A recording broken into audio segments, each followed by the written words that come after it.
Looking for bloodstock that shapes the world? You can find it here. Foundation mares that will shape the breed. Weanlings with prime potential. Your next moment in the winner's circle.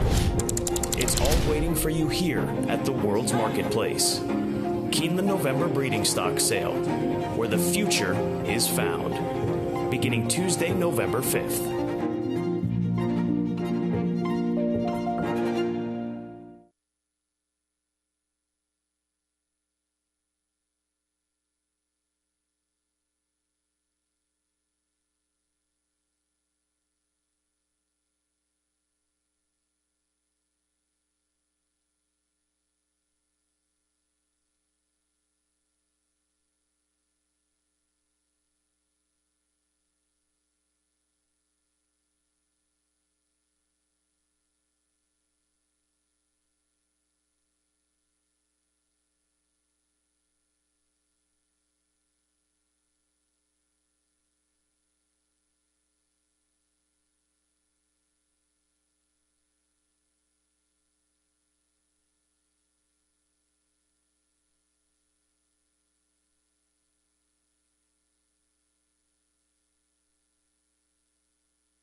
Happy Sunday on today at Keeneland. Scott and Gabby with you for the next 30 minutes. We've got a featured event to cover in the Grade 2 Franklin Stakes, which will be race number 8 on the card. But before we get to that and recap yesterday, Gabby, a reminder of what is going on today here on course. It's Kids Club Family Day, and there are multiple activities going on in the North Terrace. We've got plenty of things happening, as well as face painting. There's also a section for the Kids Club family folks out there, in sections A, B, and C, reserve grandstand seating for them and their family. So a lot happening here today on Kids Club Family Day. When I was walking in, I already saw a lot of kids out here and a lot of families out here, and they also come out in the morning. I saw a lot of families out here yesterday morning as well to watch the horses train. So we welcome all the families coming out here on this beautiful Sunday afternoon. Yeah, face painting, Amplify Horse Racing's here, Kentucky Children's Hospital, Lexarts, Eckert's Orchard, Sweet Treats, and everybody's favorite mascot, Buckles. Yep. He'll be out there cruising around. So check out Kids Club Family Day and take advantage of that reserve grandstand seating in sections A, B, and C for those that are members of the Kids Club here at Keeneland Racecourse. Let's go back to yesterday and recap what happened on Saturday. Too Sharp was brilliant for Rickney Racing and Philip Bauer, Junior Alvarado, in town to ride. She just was too much for this group, and she was one of the shortest price favorites that we've seen win here this meet. And she's got incredible speed, and she took the field gate to wire there. Following her, we saw in race number 5, Lucky Mischief for trainer Dallas Stewart and Luis Saez aboard, getting the victory in a very salty turf race. I thought that was a race that you needed coverage in, but she was actually bet down as the favorite and delivered there. How about She Feels Pretty? Now a two-time Grade 1 winner, won the Natalma last year at 2, wins this at the age of 3, the Grade 1 Queen Elizabeth II Challenge Cup. Largest margin of victory in the 41 runnings of this race. She won by 6 lengths. Literally a jaw-dropping performance. I was on set for FanDuel, and I was looking at my coworkers. Everybody's jaws were dropped after that effort. And then we capped off the afternoon with Poster in the nightcap. Owen Hardy having a very good meet, a good year. He had a strong Ellis Park meet, and that's trickling over to, obviously, the fall meet at Keeneland. Jockey trainer standings, Tyler Gaffleone with a stranglehold for now, as we'll have multiple race days left following this Sunday card here at Keeneland Racecourse. He's 5 in front of Luis Saez, Jose Ortiz with 6, Flavian with 5, Johnny V with 4, Brad Cox 1 in front of Brendan Walsh. And Brendan Walsh is coming with some numbers this meet, so it looks like this race is really shaping up to be between Brad Cox and Brendan Walsh for who's going to end up being leading trainer in 2024 here at the fall meeting. Yeah, and Cherie has had a phenomenal meet. I mean, think about the horses that she has unleashed here. She Feels Pretty, Maltolcino on opening weekend. Yeah. She's had some really nice performances as well. Here's WKYT for the Sunday weather out here at Keeneland. For your Keeneland forecast today, you'll be tracking a lot of sunshine, just a little bit of those gusty winds. Our temperatures shouldn't be affected too much by that. We're still going to be tracking conditions in the 70s all throughout our day, getting close towards that 80-degree mark. Still might grab a light jacket, though, because we are tracking some stronger winds as we head towards some of the dinner time hours. Enjoy the races. More beautiful weather. It has been gorgeous out here this fall in the 2 weeks of racing that we have had thus far. The track conditions, fast and firm. Fast and firm this afternoon, presented by John Deere. And we'll move on to our full card selections. Make sure you download the Keeneland Race Day app. Stay current with all of our selections each and every day. I had the little fire emoji next to my name. Today? You yeah, had it on Thursday as well. I was going to tell you congratulations, but I forgot. No, you've been on fire. What does that mean, though? What's in the algorithm where you're like the hot handicapper? It's one of the great mysteries of the world. I'm serious. Did you have a good day yesterday? No, it was awful. Well, then I don't know what to make about that, but we'll have to talk to someone about that. The races today, very good, challenging races. The featured event, though, you and I align. Race 8, the Grade 2 Franklin. We'll talk about it in a minute. But Star of Mystery at 3-2 on the morning line certainly looks tough to get around. But outside of that, I think the late pick 5 sequence is very competitive. Social media, give us a follow on X at Keeneland Racing, Facebook at Keeneland, Instagram, Keeneland as well, FanDuel TV. they've got an X account, and they'll keep you updated with racing around the world over on FanDuel TV Plus as well. Make sure you download the FanDuel TV Plus app, Roku, Amazon Fire TV, Apple TV, and you can catch today at Keeneland from home on your favorite connected device. So stay current on social media and with that over-the-top app at home, FanDuel TV Plus. Our featured race, race number 8, the Grade 2 Franklin Stakes. Post time for this race, 4:44 Eastern Time, 1:44 Pacific, for those of you joining us on the West Coast here on the program. Some scratches to the outside. The 15 draws in stone silent. So we've got a field of 12 that'll be lining up. And there's some good fillies in here. Roses for Deborah has been very good over the course of the last few years. Elm Drive, she's been a productive filly. She's 15-1 on the morning line. But they've all got to beat the 3-year-old filly, and in both of our opinions, in Star of Mystery. This is a Kodiak filly who beat straight 3-year-olds last time out in the quick call. She did so beating the boys as well. But when you also look at her first start in the United States, she ran against Cogburn and Arzak and ended up finishing third behind two of the top male sprinters on the turf. This is her race that we take you to when she was able to win the quick call, beating the boys. She just dashes away from them. She's been working well. We'll get to that in a moment. She had a good spring and winter in Dubai, facing off against the boys. She won the Blue Point Sprint. She ran in the Al Quoz Sprint, which is the featured turf sprint on Dubai World Cup night. She was second that day. So her form has just been consistent against older types, against straight 3-year-olds. Again, I mentioned she's working well. We'll get to that a little bit later on in the program, but I think she's going to be awfully tough to beat here this afternoon. Future is Now. She's really come around this year as well in swimming in the stakes company that she has. She's won half of her starts. She's got to step up, though, to take on the filly that we both like in Star of Mystery. And then Roses for Deborah, tough to ignore her consistency. She just won the Presque Isle Masters. I think a little bit easier of a spot for her that afternoon at Presque Isle on the synthetic. She gets back on turf. She had a great year last year. She's had a very productive year this year, but she's got to step up, in my opinion, if she wants to go with Star of Mystery. Well, I agree with you. I went to the 1 Star of Mystery as the top selection as well, because there are no Cogburns in this race, and the fact that she finished third to Cogburn, I think it just speaks volumes of her overall talent. And when she did go against straight 3-year-olds last time out, we saw what she was capable of. I also like that she has been here at Keeneland. She's clocked several workouts over the turf course at Keeneland, so she's been able to settle in here. I think that makes a big difference, and she comes in here fresh. So she's going to be the top pick. I think Roses for Deborah, third start off the freshening here, she could maybe hit her best, and her best race was actually right here at Keeneland and her lone start over the Keeneland turf course. We'll take you back to the Grade 3 Giants Causeway. This was earlier this spring, and this was an amazing effort. She was bet down as the favorite that day.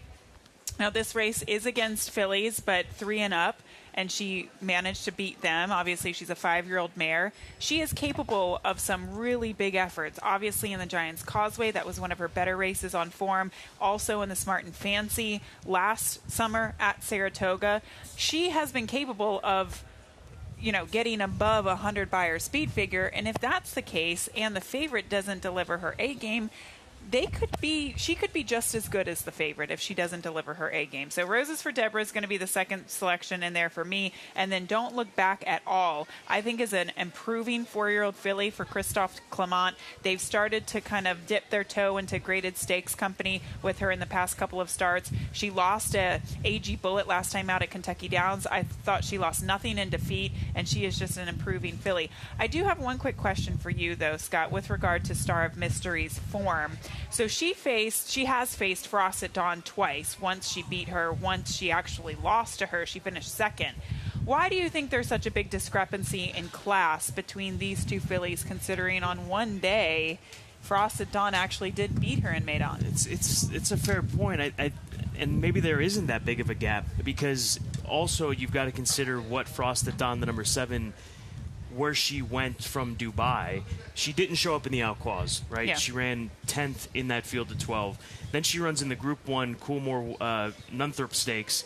She's a non-factor that day and bounces back in a handicap at Ayr most recently. I mean, to me, the sprint division, as far as the Europeans this year, and I guess you could probably say it over the last couple of years, there's really not been a star. I think the Americans hold the advantage in the turf sprint division. Looking ahead to the Breeders' Cup. With Cogburn, for sure. With Cogburn. So that's, she was unable to win at Air last time out. This is a step up. They had blinkers to that filly, by the way, Frost at Dawn. But Star of Mysteries, she's been here. She's, I don't want to say done that, but she has. I think that's the advantage. We have seen that she can handle, the sprint division here in the States. Let's go to Tom Leach for more on the feature. Star of Mystery is going to be the favorite in the Franklin, and she's had 2 very impressive races in New York. Flavien Prat was a boarder for both of those starts, including a win last time in a Grade 3, the quick call. I thought she adapted very well to the race here in North America, and she showed plenty of speed, and she was a bit of a handful the first time she came to Saratoga, and she's been much better last time, and hopefully she can run a good race just as she did in Saratoga. What impressed you most about what she did that day? For she's quick. I mean, she has a good speed and show a good turn of foot as well. Roses for Deborah was very impressive, winning on this turf course in a sprint back in the spring.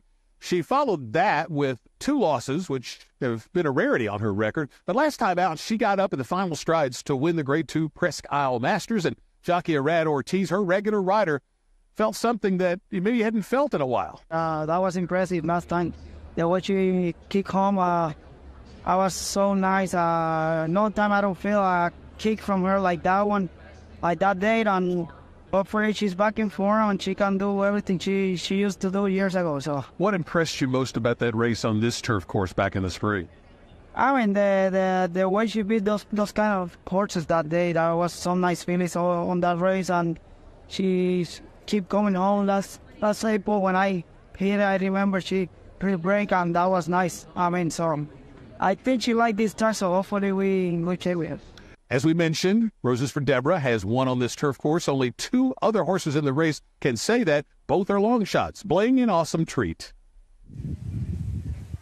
Thank you, Tom. The Grade 2 Franklin Stakes. Looking forward to it later on in the card. Let's go to our key races for this Sunday afternoon. Roll it back to race number 7, an allowance optional claiming event, 6.5 furlongs, the distance on the main track. 3rd level allowance condition, optional $100,000 tag. Anywho, coming in from Southern California for Horonis Racing, and John Sadler is the morning line favorite at 2-1. I respect her. She ran against Sweet Azteca, who is the best female sprinter on the West Coast. It's still, in my opinion, even off of her recent loss there at Santa Anita. So she's a filly that you've got to respect shipping this way to look for this kind of condition, looking for a 3rd level allowance race, which is not going to go in Southern California at this point in time. But the number 3 horse Pistol, to me, is intriguing. This is a mare by Gunrunner for Tom Vanberg. She's run against good fillies, Clearly Unhinged, Amaretti, You're So Silly, Baraye, and we go back to the 21st of September at Churchill Downs, where she was the favorite. She clears this 2nd level allowance condition going 6 furlongs. She likes to sit close, lay off the pace, and then make a run. And with the added distance here today, that could benefit her. She has been good when racing on Lasix. They tried her against Stakes Company in the Twin Bridges at Ellis Park back in late July. Didn't quite work out. You're So Silly was the winner for the Phil Simms operation on that afternoon. But I think Pistol's got every opportunity based on the speed figures that she's run. She's running from her own backyard here at Keeneland Racecourse, or at least in Kentucky, training over at Churchill Downs. I'll take a shot with the Keeneland September sale grad, $100,000 yearling in 2020. That's made over $423,000 for Lewis Matthews Jr. Anywho, her form speaks for itself coming this way. We're not seeing a lot of West Coast invasion this year, or this meet, I should say, here at Keeneland Racecourse. But nonetheless, I like the move in coming here looking for this condition, which, as I said, they're not going to get a 3rd level allowance race to go at Santa Anita right now. And then Uppercase, the number 4 horse, she fits. She fits at the distance. Her numbers fit against this group, 7-2 on the morning line for OXO Equine, another Keeneland September sale graduate. So 3, 2, and 4 in race number 7. I'm going to tell you who I like in this race, but I'm not going to dive into this too much because this is my best angle of the day. So it's the 7 Mystic Pleasure. That's it. I'll tell you why later. That's it. 7, Stay tuned. 3, 2. Stay tuned. Don't Watch the entire show. dial. It's the last segment. Mystic Pleasure. I'll tell you why I like her. Can you tell me why you like a horse in race number 6? I can. Right now? I can do that okay. right now. It's in the rundown. Right now, it's in the rundown. 7-2, Holy Foley is the favorite. We do have a couple of scratches out of this event, but it didn't really change my opinion. I do respect Holy Foley. I think, just considering what she's managed to do this year, she's definitely one to respect. But the 8 Marksman Queen, when I look at this field, Scott, Queen, Regent to her outside, Holy Foley, she might have a little bit more speed. Tea and Conversation, no speed. Lucky Combination, maybe a little speed. Point being, there is no speed in this field. I think we could see Marksman Queen wire this field and pull off the upset. She is doing something she's never done before, go this distance on the turf, this distance which is 1.5 miles. And she's actually been on the synthetic in her last 2 starts. Her turf races, I think, in some ways are a little bit stronger than her synthetic races. And she just strikes me as the type that has speed and stayer type of speed. We've seen Frankie Dettori pull this off before in the past, and I think he can do that given the circumstances in this race. I don't see there being a ton of pace in this 1.5 mile race. Go to the lead, slow things down, take the field wire to wire. She's definitely not the most accomplished horse. She's not the best horse in the field, but she tactically could have the advantage. So that's the thought process there. The 9 Queen Regent, she went 1 mile and 5/16 last time out. First time in North America for trainer Brendan Walsh. The stats are incredibly strong with Brendan bringing horses here or debuting them in North America. And it's just a strong second start in North America or second start off of the layoff. So from that standpoint, I think you have to really respect Queen Regent, and then the number 5 horses who I'll throw into the mix, the 5 Tea and Conversation, who the form is there. I know she didn't really run well last time out, but they've kind of tapped the brakes on her, given her a freshening after being rank and not really having an ideal trip last time out. But the pace scenario, I think, is a problem for her, as she has 0 early speed. If your filly makes the lead, I think the filly that's not far off of her is the one that I like, Broadway Boogie, the number 10 horse. That or Frankie just needs to really try to open this thing up. Yeah. I would love to see that. Is that what you want to see? Yes, I would love to see that. Just go for it. Open up by 3 yeah, plus? Just go for it. I like Broadway Boogie. I think that she'll be the first one there, one of the first ones there to try to reel her in if she doesn't get the distance. But your filly's bred for the distance. She's by Dabawi? Yeah. Out of a Touch Gold first dam. Mm-hmm. And she's never been this far before. She just looks like she's got stayer speed to me. Those are our key race analysis. We'll get to our turf pick 3 and late pick 4 in just a few moments, but let's go to the Clocker report for this Sunday. And in race number 8, Star of Mystery, this was a really nice workout that the favorite for today's Grade 2, Franklin Simpson, put together. She's working in company with Star Guest. That's another Godolphin runner for Charlie Appleby, who was second behind Future Is Now at Saratoga in the Smart and Fancy Stakes. This filly that she outworks, Star Guest, climbed the handicap ranks in the UK before they brought her here. That was a really nice workout, in my opinion. She and then quickened. Shadalot is going to likely be the favorite later on in race number 9, especially with some of those scratches. He worked 47-2 and just geared down the lane. He's a back class runner. Yes, he is. And that workout, that clocking looking pretty easy for him, 47 4 seconds. But man, that was a really impressive workout for Star of Mystery. 49 to run. The way she quickened there. And you can't focus too much on the times or really at all. It's how they do it because they're so far out. They've got the dogs, as they call it up. They put cones to have the horses work on the outside portion of the turf course to utilize that, which is not utilized during racing. So good stuff from the Clock Report here this afternoon. Let's take a look at our multi-race exotics, starting with the late pick 4. This is, and I know I say this a lot, and I think that it's me just hyping myself up or pumping myself up. I'm not trying to hype myself. Cue the band. But I feel good about this ticket. I really and truly feel good about this ticket. You don't say it every day, so I believe you. With when Star you say of Mystery in race number 8 being the single, and then getting right in race number 6 to start things off. I think it's a tough 1.5 mile race on the turf course. Race number 7, 3 deep with 2, 3, and 4, the fillies that we talked about in there, and then in the nightcap, race number 9, 3, 4, and 7. That's a race that there are some big scratches. Harrodsburg and Durante scratching out of there.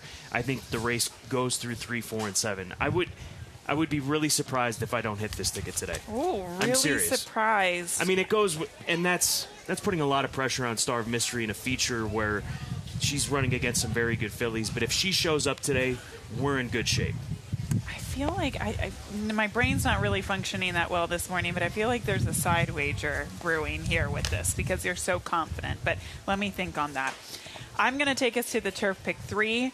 I think race 4 is a race in which you have to have coverage in. It's a 2-year-old maiden special weight going a mile and a 16th on the turf course. I'm sticking with the house horse. My husband, Norm, sends out the number 7 Necessity, and she didn't have an ideal trip first time out, but I think you can also use several other horses in that race. Serving Time, the 3, making her second start for Cherie DeVoe. Kellen Gorder, who hasn't had any other starters this year. Poverty with a View, I think, is definitely a horse to consider. And then the 8 Winter's Legacy, regally bred for Jimmy Toner and Phillips Racing Partnership. And then the number 9, Make a Million. So those are the horses that I'm using in the 4th race. In the 6th race, I'm just dwindling it down to 2 horses. That's the number 8 horse. Marksman Queen, my top pick, and Queen Regent, just to her outside. And then I key everything off of Star of Mystery in the feature. $30 investment for Gabby's Turf Pick 3. Starts a little earlier today, race number 4, so keep that in mind, and we'll remind you once we come closer to race number 4. The funny thing is, the last couple of days, we've thought that the Turf Pick 3 would pay huge and we'd get a lot of prices. It hasn't been that case. Today, we think it's going to chalk out, so it's going to do the opposite. Let's go right? to Doesn't that it works that way the sometimes? contrarian sort of turnout as far as the opinions, at least for Gabby and I. Sales Grad Spotlight. We're going to go to the first race in this auction restricted event and take you back to the 2022 sale here at Keeneland. And this is a runner, Good Temper, who was hip number 2686, a bay filly by Collected, Pacific Classic winner out of the stakes place. First dam in Rachel Wall, who was stakes place at Monmouth Park. That daughter of Blame sold for $40,000, thus being eligible for this maiden special weight restricted to horses that sold or RNA'd for $50,000 or less. So Will Walden sends the Collected filly postward. She's making her second career start. She gets to go long for the first time, ran an even race, now stretching out. Watch out for Good Temper in the opener. And Irad Ortiz Jr., he rides that filly for Will Walden. 1 win away. He's got a good chance to do it in the opener. So make sure you're tuned in for race number 1. You can see that milestone victory for Irad, 4,000 wins. 1 win away from 4,000. We saw Paco Lopez achieve that last weekend here at Keeneland. So good luck to Irad Ortiz Jr. Hopefully he hits that milestone today. If it's not today, it's going to be very soon. I'm going to take us to race number 7, as I teased a little bit earlier today. You're jumping the gun. Oh, sorry. You're jumping the gun. gun. What am I doing? Race 9. Race number 9. I see through you. Race number 9. Exact. What was the word we learned earlier? 40. I can't remember the word. Where's Miles? $40,000 claiming event. 6 furlongs the distance. Mentioned that this race scratches way down. So I go to Shadowlot in this situation. Claim for $62,500. Shows up for 40. Being aggressive. Mike Maker first off the claim. I like him and Saez on top of not only the 3 Diamond Heist for a barn that won a race yesterday in Premier Stable and Fernando Jara. I think that you got to respect that gelding at 8-1 in the morning line, and the price will come down. But also the 7 Night Time off the 6-month layoff, taking a drop down in class. So the class droppers in here I'll use, but Shadowlot, careful with that one. Over $350,000 in earnings. He's on top. We're going off the rails. Why do you? I'm precarious today already, Scott. Like, I don't know why you're trying to send me over the top. Can you hang in there for 3 more minutes? I don't know. We'll see. Race 7. Race 7. I'm just so excited about this wager today. I have 25 to win, which I know I'm jumping here, but I'm going to up it today. I might up it to $50 to win. Race number 7. That's how much I like this filly. Mystic Pleasure, 6.5 furlongs on the main track.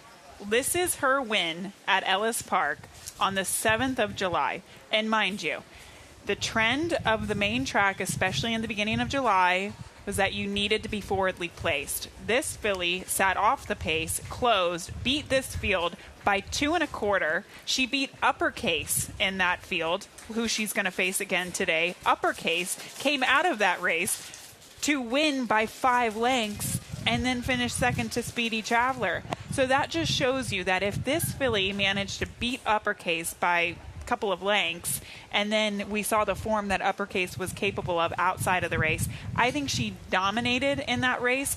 I know Rudy Brisset has been trying to stretch her out. I have talked to him so many times about this filly because I know he thinks very highly of her, and he's thought that she can stretch out. I don't, and maybe she can, maybe in the future, but right now she is best at sprinting. So she turns back in distance from 2-mile distances, and I think that's just going to give her all the ammo to beat this field by... That's cutting back. Yeah, cutting back big let's time. go heads up. 3 versus 7 in that race. That's the side wager. Okay, what's the wager? $50. Okay. You want to bet 50? Let's go heads up. Let's straight up shake on it. We need a little side action here on this afternoon. Those are our best angles. Here's Tom Leach's long shot pick of the day.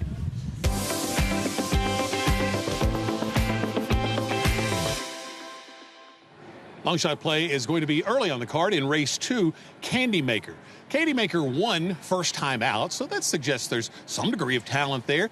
Only 4 starts for this horse, so in a field lacking any standouts, this is one that could have some more upside and showing some nice works for a new trainer. So Candy Maker in race 2 at a big price. Candy Maker for John Langmeyer, and coming in from Gulfstream Park off the 4-month layoff for Spooky Hollow Racing. That's race 2, the number 4. Good Sunday. It's breezy out here, and we look forward to this big card ahead. $50 on the line in race number 7. 50. I'm going to win that 50, and I'm going to go to the gift shop. Straight to the gift shop? Straight to. I might have to go there earlier than that, but yeah, gift shop. Jacket it's for a gift shop day for later. I would love a jacket or other things, clothing. Kids good luck. Club Family Day. Make sure you take full advantage of that, and make sure you sign up for Kids Club here at Keeneland Racecourse. Those activities on the North Terrace will take place from 11 to 3 p.m.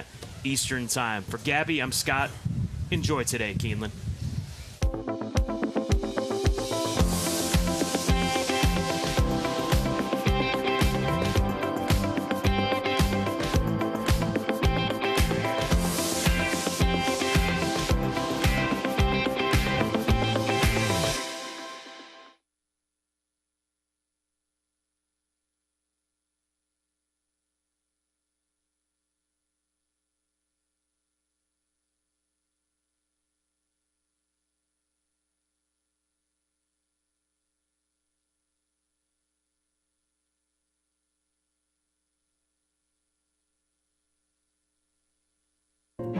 Looking for bloodstock that shapes the world? You can find it here. Foundation mares that will shape the breed. Weanlings with prime potential. Your next moment in the winner's circle. It's all waiting for you here at the world's marketplace. Keeneland November Breeding Stock Sale, where the future is found. Beginning Tuesday, November 5th. The wandering son returns. The older brother, who's been away from the family for over 1,000 days, is back. A little bolder, more sophisticated, stronger yet leaner. The all-new Land Cruiser resumes its place alongside the new, more dynamic Tacoma, the powerful Tundra, the legendary 4Runner, and the full-size adventuring Sequoia to reunite Toyota's 5 brothers. The family that plays together stays together. Toyota, let's go places.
Keeneland welcomes the pre-professional company from the Lexington Theater Company's Artist Development Program to the Paddock. This group represents 4th through 12th graders from across central Kentucky participating in an intensive musical theater training program. The Lexington Theater Company is celebrating its 10th anniversary in 2025. Joining them, the University of Kentucky, ROTC, to present the colors. Please rise as you are able for our national anthem.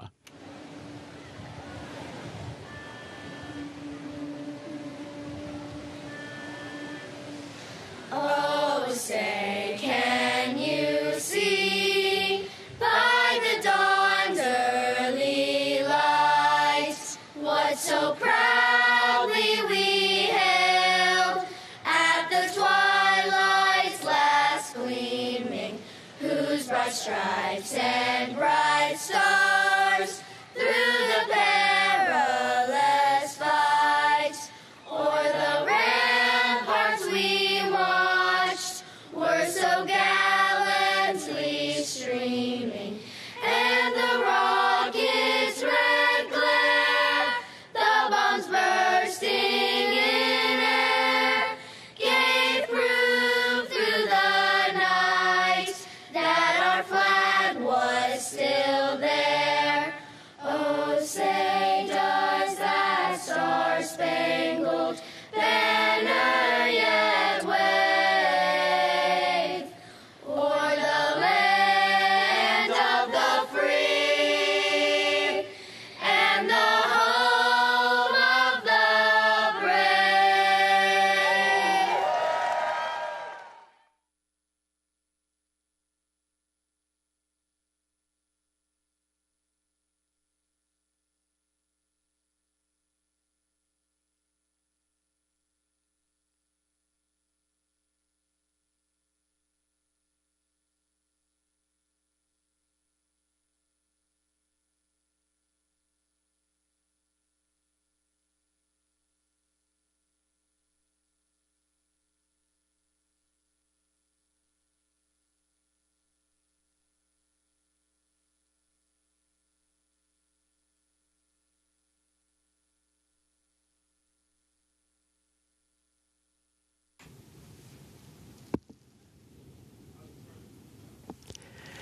Keeneland is proud to recognize Donna Grant with guest services as the employee of the day. Congratulations, Donna.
Good afternoon. Welcome to Keeneland Racecourse, where the main track is fast, the turf is firm, the rail at 20 feet on the turf course. Those are the John Deere track and turf conditions. Time now for a look at the changes.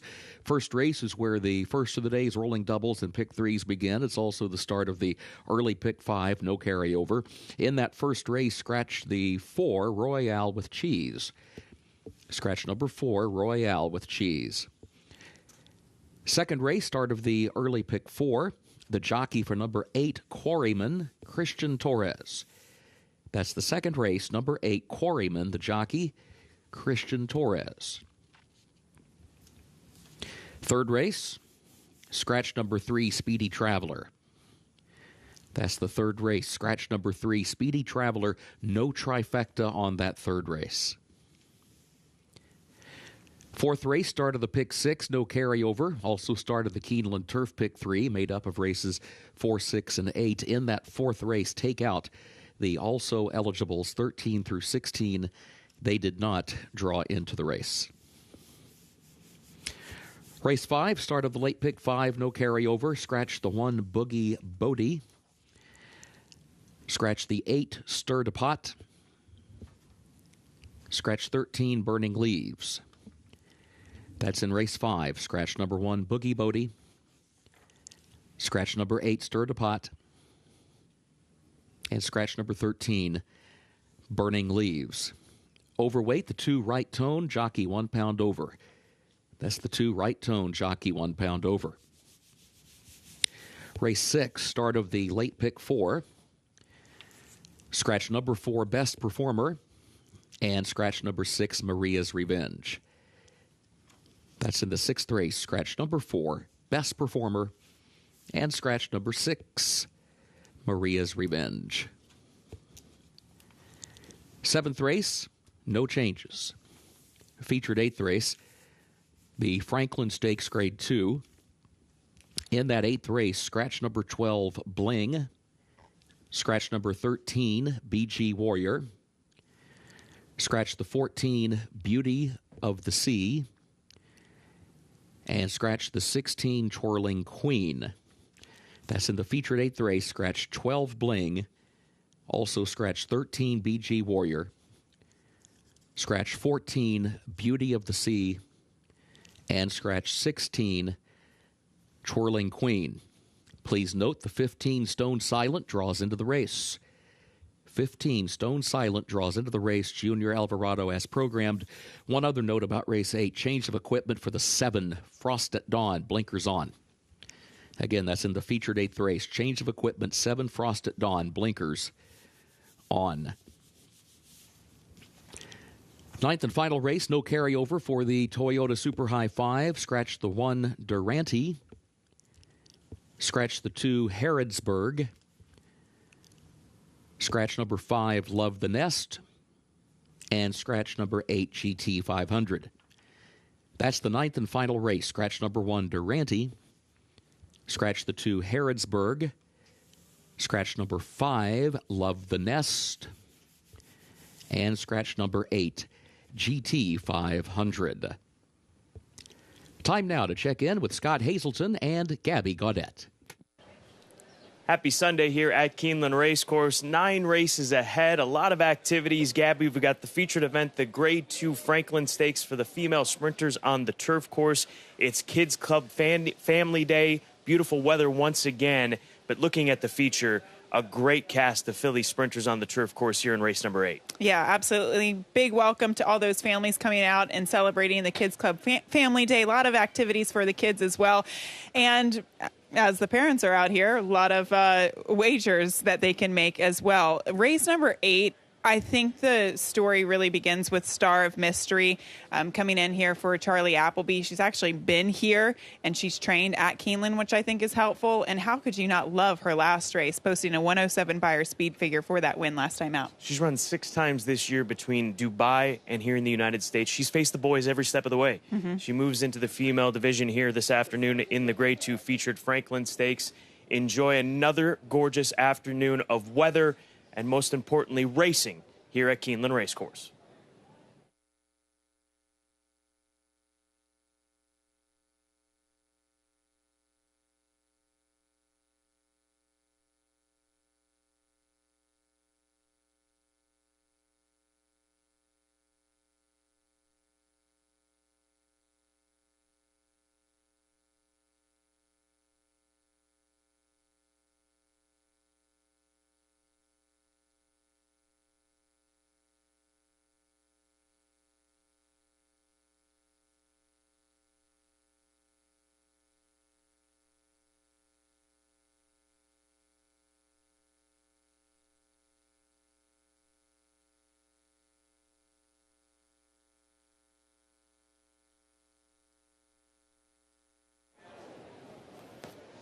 starting the day off with a very nice 2-year-old maiden special weight. This is for the fillies. They're going to be heading out to the main track at the distance of 1.16 miles. The One Good Temper is opening up as your even money favorite, but I'll take a little bit of a stance against her today with Mez California for trainer Kenny McPeak. They've tried a couple of different things with her. They originally tried her sprinting on the main track at Saratoga. I thought it was interesting that they thought highly enough of her to ship her to Saratoga and try maiden special weight foes over the course of the summer. Didn't work out for her there, but finally things came together for her somewhat last time out when she did get a little bit of a class relief for this type of maiden auction race. So this race obviously is for horses that sold or RNA'd for $50,000 or less in their most recent auction, and that's what she faced last time out, but it was on the turf. So I think the combination of sticking with this level, coming back to the main track, and going this distance on the main track will benefit her, because I think she'll be able to have a forward position,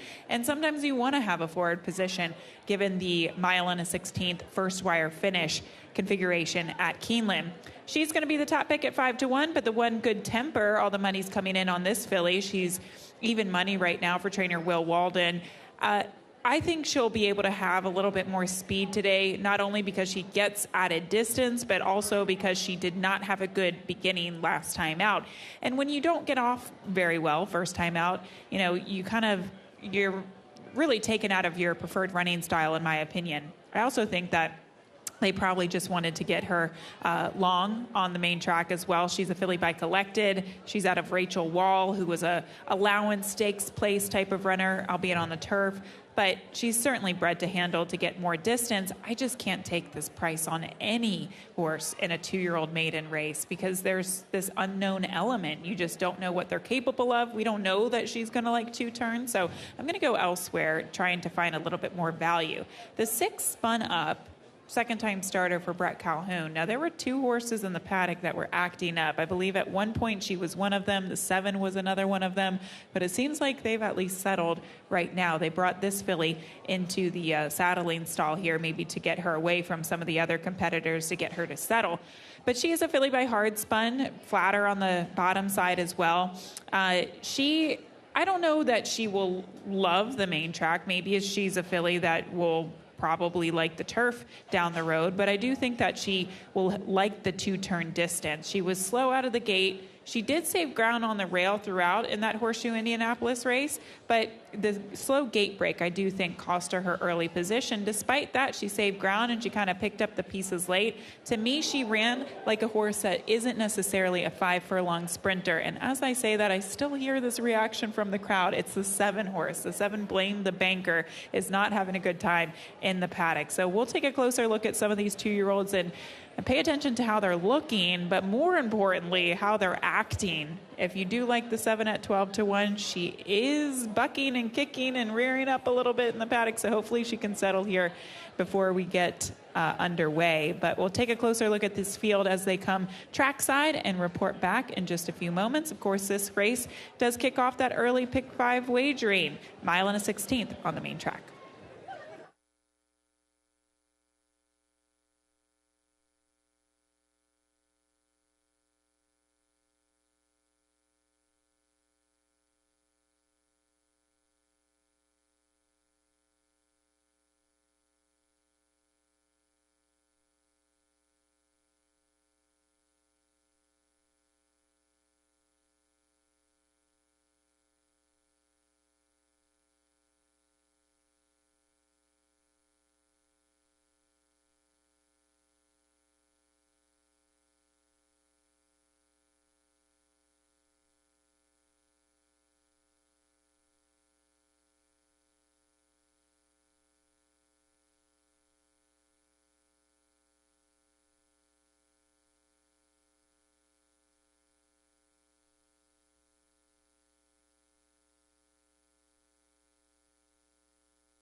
Horses are entering the track for Keeneland's first race, maiden auction, 2-year-old fillies, sold or reserve not attained for $50,000 or less in their most recent auction.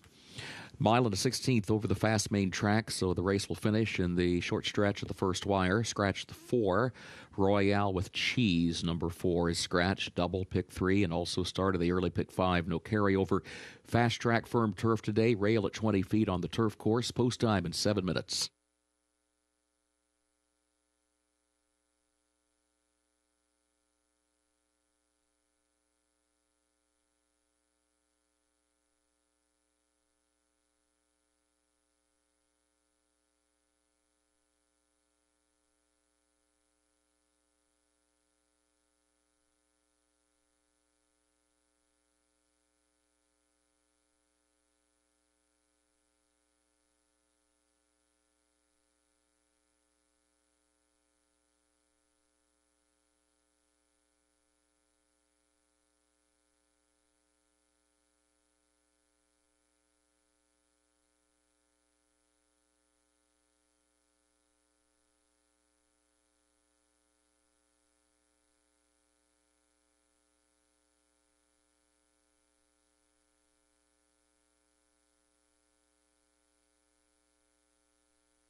Looking at these 2-year-olds warming up on the track, the number 1, Good Temper, is just that. She's got a really nice temperament here today. She definitely looks sharp on the engine, all the signs that you want to see with a 2-year-old second-time starter, that she's awake and she's ready to run, but at the same time, she was acting like a classy little lady in the paddock as well. And there were some other horses that were acting up but not really wanting to get saddled, and that wasn't necessarily the case for her. And physically, it certainly looks like she can handle the 2 turns. She's very well turned out for the connection, so I have nothing negative to say about your current 6-5 favorite, other than the fact that she is 6-5, and it is still a 2-year-old maiden race. She didn't get out of the gate very well first time out as well. Sometimes that happens with 2-year-old first-time starters, and they learn in their second start. They do a little bit more gate schooling. That experience first time out helps them too, but it is something to consider since she does draw the rail today.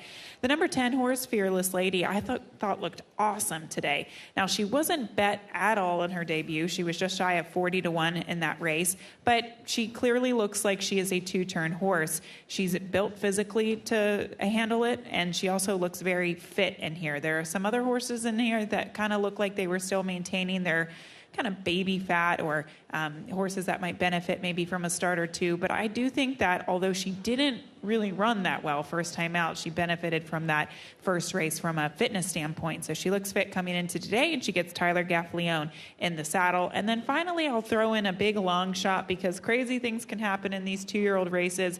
The 5 Ranch Life didn't run a step first time out, but it was actually a very good group of horses, won by Alieska that day. There were 2 2-year-old maiden special weight races, and I think both of them are ones that you have to take note of that day, the 20th September at Churchill Downs. So she faced a tough group. That was an open maiden special weight race. Now this is restricted to those who obviously did not sell or were RNA'd for $50,000 or less. So by that virtue alone, she's getting a bit of a class relief. And I actually liked how she looked today. She looked fit. She looked ready to go. So maybe this is a horse that you can throw into the trifecta or superfecta if you so choose.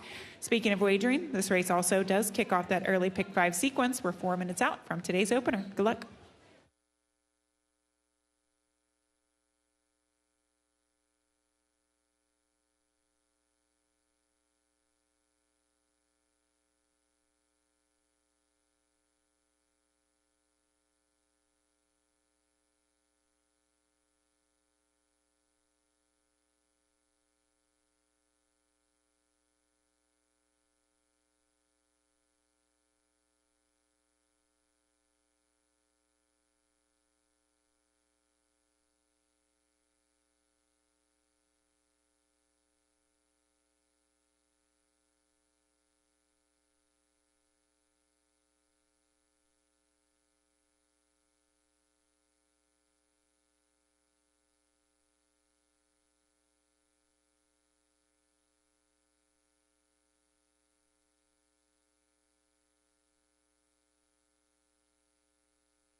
The horses have reached the starting gate for Keeneland's first race, start of the early pick 5.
Moving into line for the first.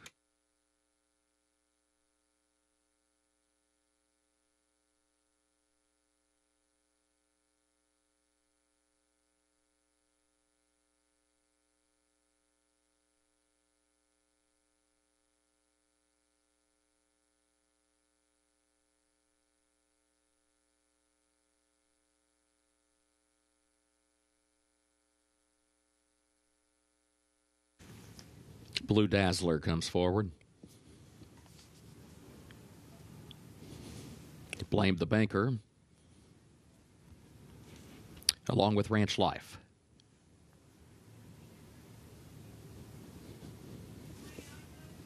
Air Force Lightning goes in.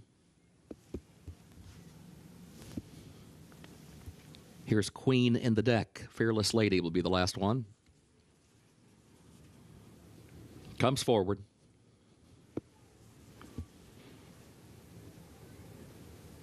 Goes in, first wire at the post. And they're off. There goes Good Temper from the inside. Blue Dazzler is away running in second. Fearless Lady up from the far outside, then spun up. Who's in between horses. Mez California is away fifth toward the rail. Good Temper, the leader. Into the first turn they go. Good Temper leading Blue Dazzler 3/4 of a length. Mez California sneaks up the rail into third, just a length off the lead. Fearless Lady toward the outside is in fourth position. And then spun up is fifth in between horses. Queen in the Deck travels next on the outside. She's in the sixth spot outward from the rail, and sixth by just a half length. Ranch Life is in seventh. Air Force Lightning is eighth. And then Blame the Banker, who's toward the outside ninth and last. 23.77 seconds the time for the opening quarter. Good Temper, the leader. Good Temper leads it by 3/4 of a length. Blue Dazzler goes second by the same margin. Then Fearless Lady to the outside, and Mez California still there toward the inside, tucked away right behind the leader. Spun up is in between horses, and then Queen in the Deck. Blame the Banker is going to be about 5 wide to the far turn, still 5 lengths off the lead. Air Force Lightning, and then Ranch Life, who is shuffled out to last. 49.39 seconds the time for the first half mile. It is Good Temper who leads. Good Temper by 3/4 of a length. The Blue Dazzler around the far turn. Fearless Lady third on the outside, still 2 from the front. Likewise, Mez California 2 from the lead, still there toward the inside. They're already past the quarter pole, and Good Temper the leader, and they're coming to the top of the short stretch, and Good Temper has gotten the lead out to 2.5, 3 lengths now. Fearless Lady is still second. Mez California in third position, and then Queen of the Deck is fourth, and now Good Temper trying to hang on here as they come toward the wire. Good Temper by a length and a half. Good Temper chased by Queen in the Deck. Good Temper, Queen in the Deck to second. Good Temper make it 4,000 career victories for jockey Irad Ortiz Jr.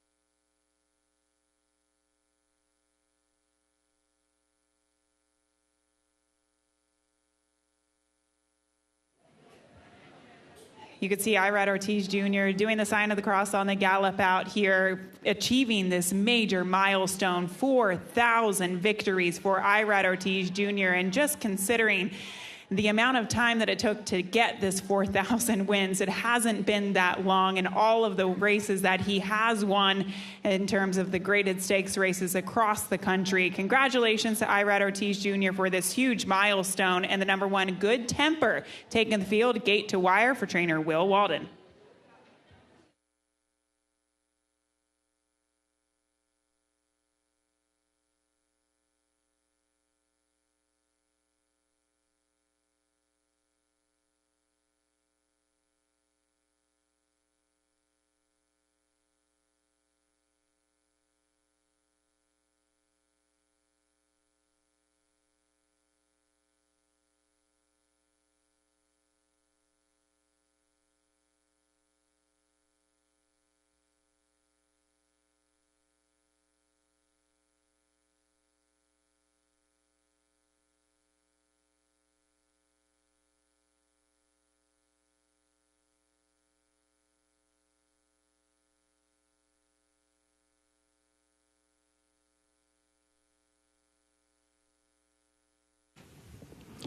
The unofficial results of Keeneland's first race: number 1, Good Temper, finished first.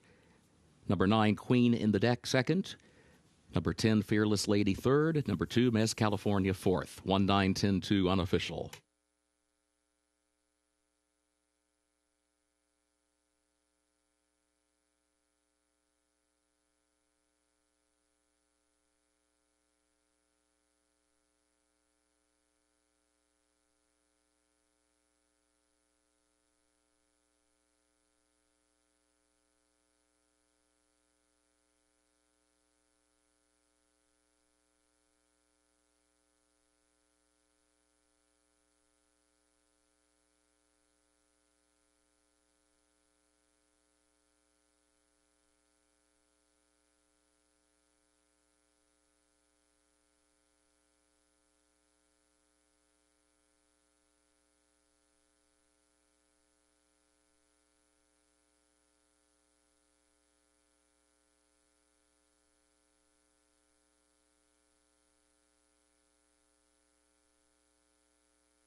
Results official for race 1.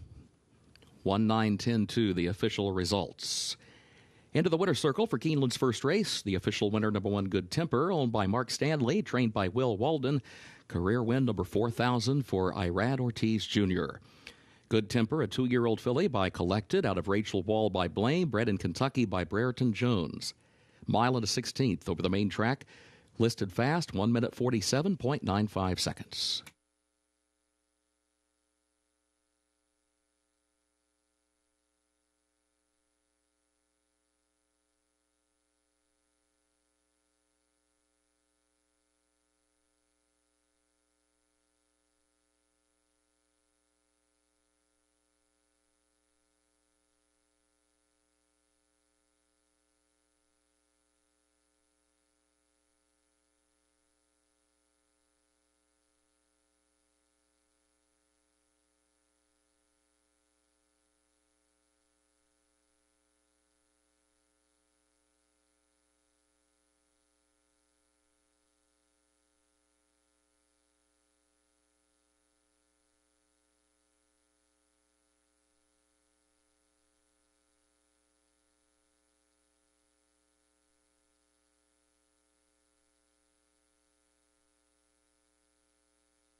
Please join Keeneland in congratulating jockey Irad Ortiz Jr., who with this winning performance has recorded the 4,000th victory of his career.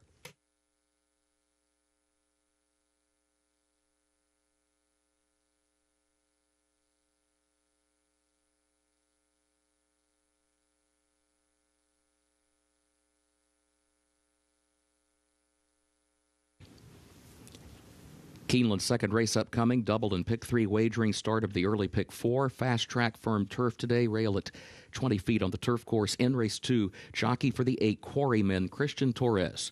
8 Quarrymen, jockey Christian Torres.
before we get into race 2, just wanted to say a special congratulations to Irad Ortiz Jr. for accomplishing that 4,000 milestone, and all of the jockeys going into the winner's circle to help celebrate that special moment. 5-time Eclipse Award-winning jockey, and it's only taken him 14 years in North America to achieve that 4,000 wins.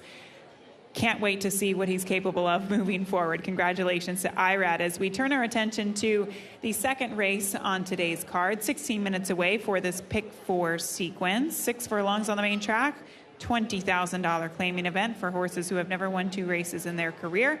And the number 9 horse will be my top selection, Refwa, for trainer David Jacobson. This horse comes in off of a freshening last seen in Saratoga in July, and he did not do much running that day. He stepped up in class off of the claim. They claimed him for $40,000 and then stepped him into the starter allowance field. And that was a very tough field. He was 23-1 in that race. He kind of ran as he should have because he was a long shot. But they did add the blinkers to him that day, so he does keep the blinkers on, second off the claim, and then dropping down to a more manageable field, in my opinion. Now, he is 1 for 27. That's something to consider. This horse has racked up a lot of defeats, but he's not been in the David Jacobson barn for that long, so maybe he can get him going in terms of wins. The number 5 horse, Global Pride, for Shane Myers. This horse has been knocking on the door in the past couple of races, and I like the speed that he brings to this race today.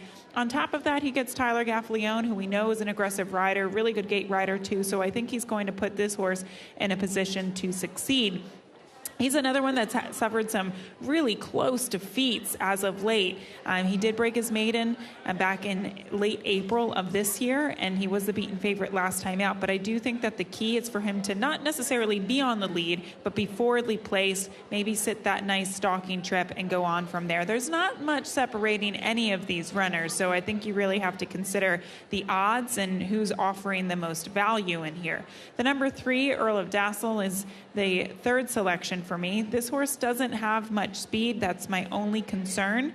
There seems to be a decent amount of speed in here, but this horse does turn back in distance from the mile at Penn National last time out, 1 mile and 70 yards. He hasn't shown much speed going that distance of ground, but sometimes, it might seem illogical, but sometimes these horses who don't show a lot of speed and don't show a lot of closing kicks at these 2-turn distances, when they shorten up, it kind of helps that closing kick. And on top of that, he's getting a class relief. He drops in for the $20,000 level. Like I said, there's not much that separates these horses in form. You just have to kind of find one thing that you like about a horse and then go on from there. 5-2 on your favorite right now on the number 5 horse, but we'll take a closer look at these horses in a minute. Race number 2 coming up next to kick off this early Pick 4 sequence.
The horses are entering the track for Keeneland's second race. Claiming race, the price $20,000, 3-year-olds and up. 6 furlongs over the fast main track, double and pick 3 wagering start of the early pick 4. Jockey for number 8, Quarryman, Christian Torres. Christian Torres rides number 8. Fast track, firm turf, 7 minutes to post.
Taking a look at the field, here's the number 2, Tap the Candy, trained by John Hancock. And I actually like the fact that Jose Ortiz is back aboard this horse. He rode him for the first time last time out, and I actually thought he got the most out of him at Churchill Downs. He didn't have any pace to close into. He found himself about 5 lengths off the early pace, and it just didn't set up for him that day. But he looks bright. He looks energized on the track. Jose smiling. He looks happy. He thinks his horse has a big shot in here too. And I like him after looking at him in the paddock and in the post parade. The 2, Tap the Candy, warming up very nicely. The number 4, Candy Maker, is a long shot that I wanted to throw into the mix. This is a horse physically very different from the 2, more of a lighter, lean type of build, but he hasn't always been the most consistent horse. He was disappointing last time out, certainly disappointing 2 starts back, but he has had some moments and some excuses in the past. This is by far the easiest company he's ever faced. He, at one point in time last year, ran in the Indian Summer Stakes. So at one point, someone thought very highly of him. Now he drops down to the bottom, and maybe his class will prevail. The number 11 horse is the other horse that I wanted to mention. Now, it has really taken this horse a long time to get through this non-winners of 2 lifetime condition. It's off my past performances when he broke his maiden and get that 1 career victory. It's been a long time since he's found the winner circle, but I did think he also looked great. You can see his coat glistening in the sun. Look, this is a horse who's racked up a lot of second-place finishes on form, but I think it's worth noting how well he looks today. And maybe he's a horse that if you're interested in playing an exacta, throw him in there, because he's definitely likes to run second and third, and at 10-1, that certainly pays. The 5 is your current favorite, though, Lukewarm, at 5-2. That's the 5, Global Pride, as we're 3 minutes out from the second.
The horses have reached the starting gate for Keeneland's second race, start of the early pick 4.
Moving into line, race 2.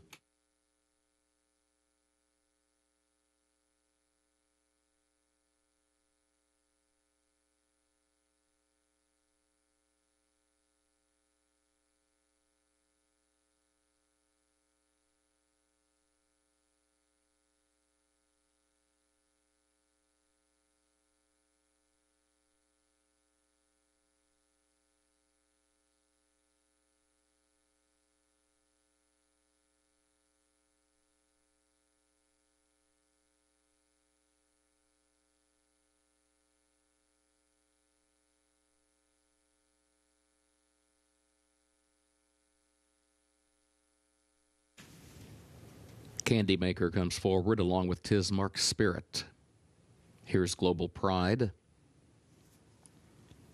Quarryman moves into line. Refua comes forward.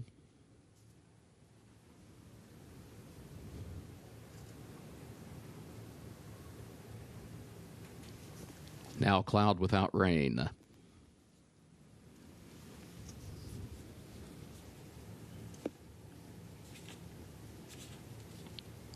Lend It To Me, the last one.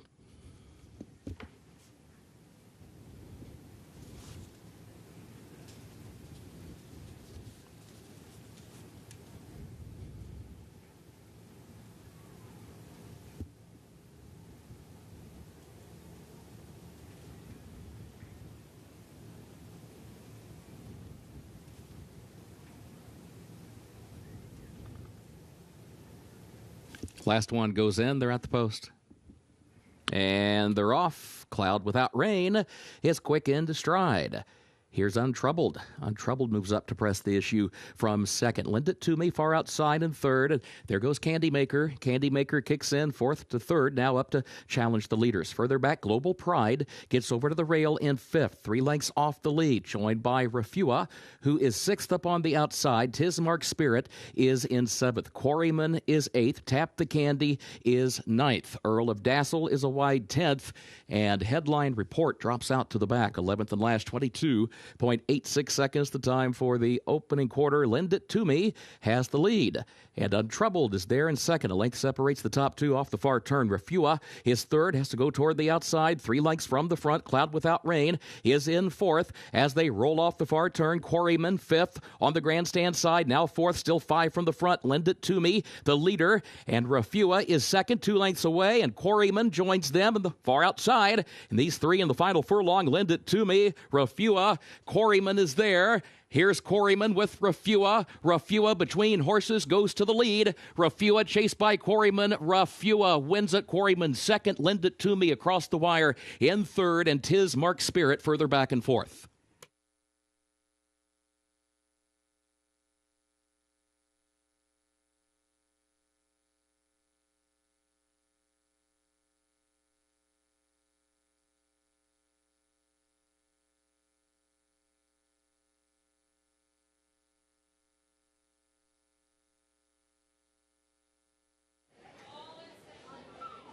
Refua battling between two horses coming down the stretch. The number 11 horse, Lend It To Me, towards his inside. The number 8 horse, Quarryman, making a bid on the outside. But this horse, Ultra Game, in between horses and fighting off these challenges to get up just in time, switching over to the wrong lead just before the finish line, but that doesn't matter. He holds on at odds of 5-2, giving trainer David Jacobson 2 wins at this current meeting at 9, 8, 11, 7 unofficially for race number 2.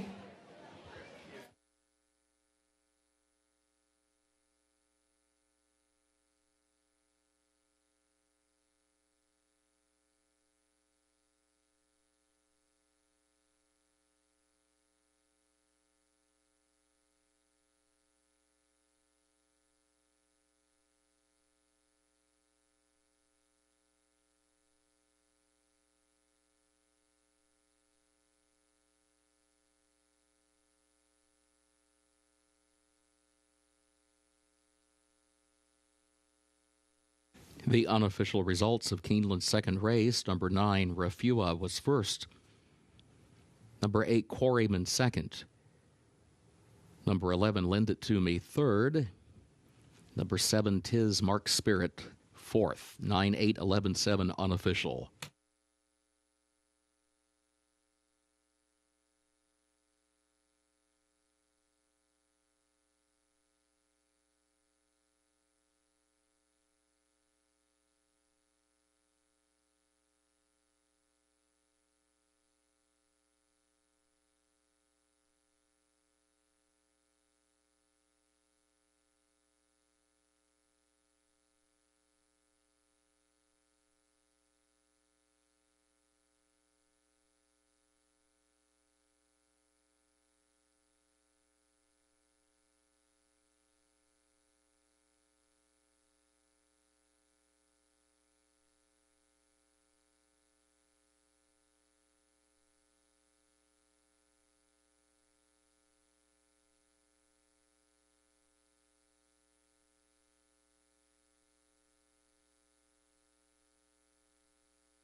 Moving into the winner's circle for Keeneland's second race, the unofficial winner, number 9, Refua, owned by Lawrence Roman and David Jacobson, trained by David Jacobson, Ramon Vasquez, the jockey. Refua, 5-year-old gelded son of Daredevil, out of Smitten Cat by Tale of the Cat, bred in New York by Harry Landry and James Hogan. 6 furlongs over the fast main track, 1 minute, 11.82 seconds.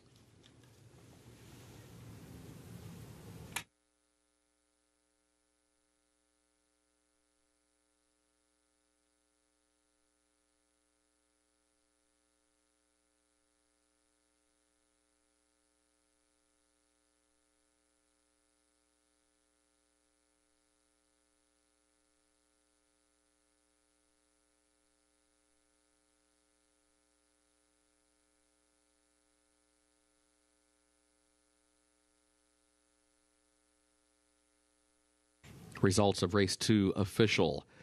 9, 8, 11, 7, the official results.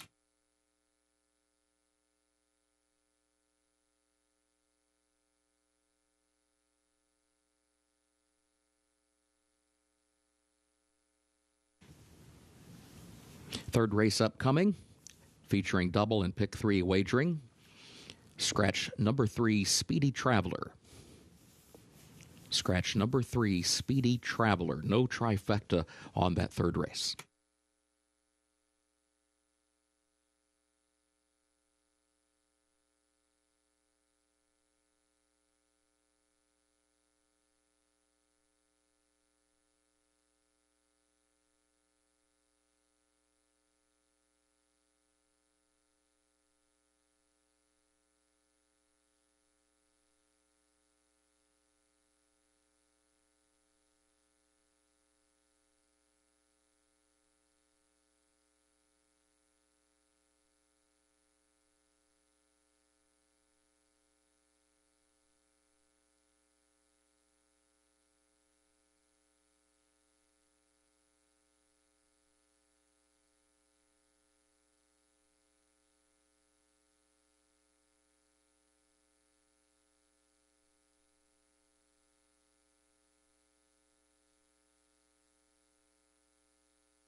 Chad Brown sends out 2 horses in this upcoming third race, the 1 and the 2. I go to the higher priced horses of the 2. And that's the rail horse, Tough Street. I do think that this mare, you know, she isn't as accomplished as the 2 horse, but she definitely seems like she's kind of hitting her best stride right now at the age of 5. And sometimes we see that with mares at 5. Sometimes they can peak, and I think she is definitely doing that. Now, last time out, she faced Allowance Optional Claiming Company, and she was very impressive. I also love the rail post position for her with the slight cutback in distance. She did go wire to wire in a smaller field last time out. She got away with soft fractions on the front end, but maybe she is in a position to get a good trip stalking or on the lead now with the scratch of the number 3 Speedy Traveler. The scratch of the 3 Speedy Traveler changes everything, not only how this race is being bet, but also the pace dynamic. And I think now the 1 Tough Street can take advantage of that. When she ran 7/8 at Aqueduct earlier this year, she wasn't necessarily on the lead, but with Tyler Gaffleone sensing the lack of pace in here in this small field, I would be surprised if she isn't on the lead today. The number 2, Sheeta Moody, for trainer Chad Brown, is next, and I think she's really up against it from a pace standpoint. With the presence of the 3 Speedy Traveler, I would have liked her even better, and yes, this filly is getting a huge class relief. She last ran in the Grade 1 Ballerina, the Better Roses prior to that. She's a very, very nice filly, and she's good at 7 furlongs. I just don't think she gets the pace that she needs. Maybe her class will overcome that, but it's something seriously to take note of since it's a small field. And I find that horses with her type of running style, it's really hard for them to navigate these small fields because they don't get an honest pace in front of them.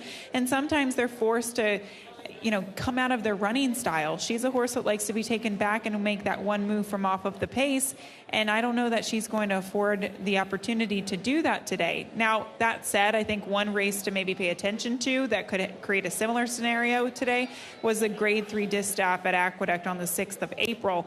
It was a slow pace, a small field, and still she figured out how to win a graded stakes race in that event. So I understand why she's the favorite. She deserves to be the favorite. She is the most accomplished in the field, but this pace scenario might be a little bit tricky to figure out. And then the number 5 Unsung Melody is the third selection in here. And I just think this filly, she, again, is another one that might be able to take advantage of the pace scenario now. She didn't really like 6.5 furlongs last time, but she did go against Zeitlos, who is in excellent form as of late. And this filly is capable of some big, big races. She's just going to have to work out a trip today, but she has the natural speed, I think, to get that right type of trip.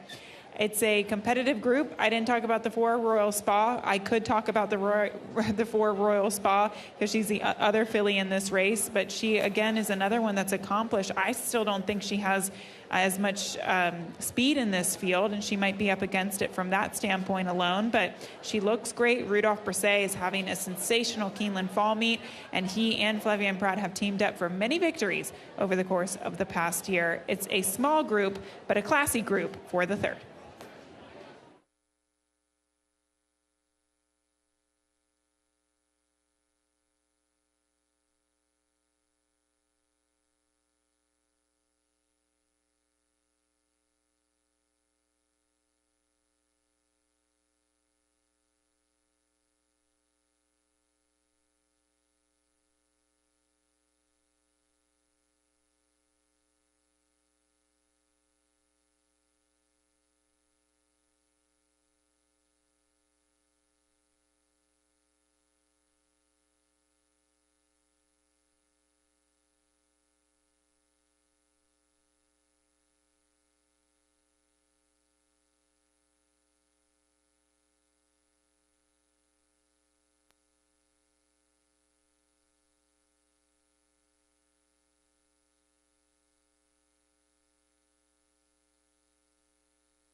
Horses are entering the track for Keeneland's third race, the Mercer Mill allowance optional claiming race.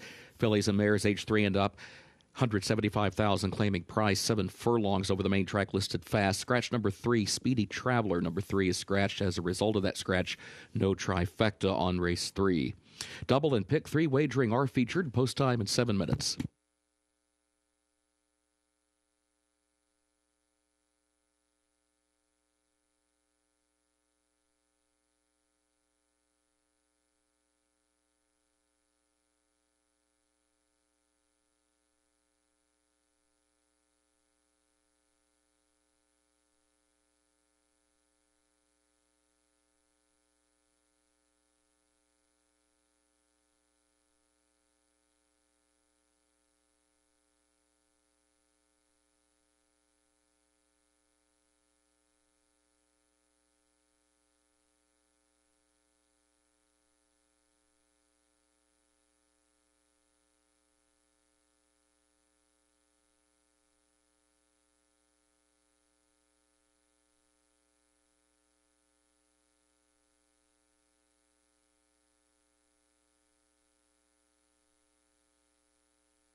Horses have reached the starting gate for Keeneland's third race, the Mercer Mill.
Moving into line, race 3, here is Tough Street.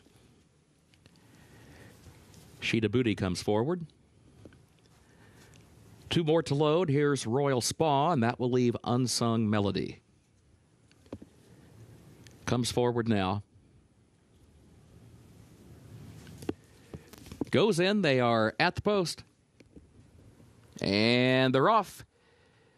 There goes Tough Street, along with Unsung Melody. These two come right to the front of the opening strides. Unsung Melody will have the lead from the outside. Has the advantage now by a length and a half. Starts to angle over toward the rail. Royal Spa will move up to the outside and take second. Tough Street will settle back into the third position. And then Sheeta Booty, who is last of the 4, nearly 5 lengths off the lead. Up front, Unsung Melody is the leader. Unsung Melody leads at 3/4 of a length as they make the move off the end of the backstretch.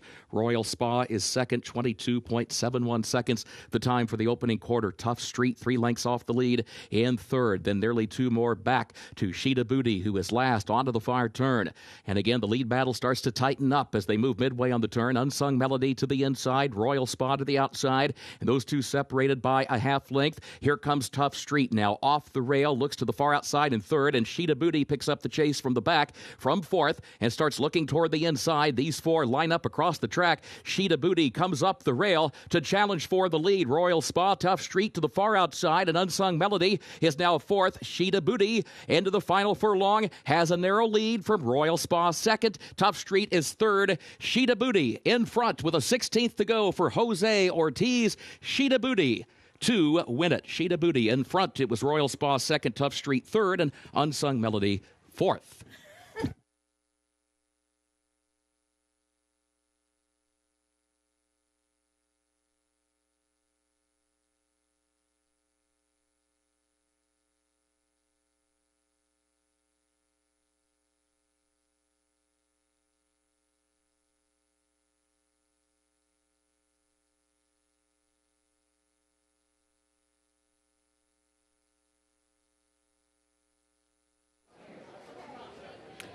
Absolute dream trip for the number 2, Sheeta Booty. She was one that did find herself towards the back of the pack today, but Jose Ortiz with a very patient ride, just hugging the rail throughout, and that's the key. Because of her running style, you want to make sure that she saves ground every step of the way so that she can naturally keep up with the rest of the field, and the rail completely opened for her. She slides up the rail at 3-2 and pulls off this victory very easily in the end. 2-4-1 across the finish line unofficially for race number 3.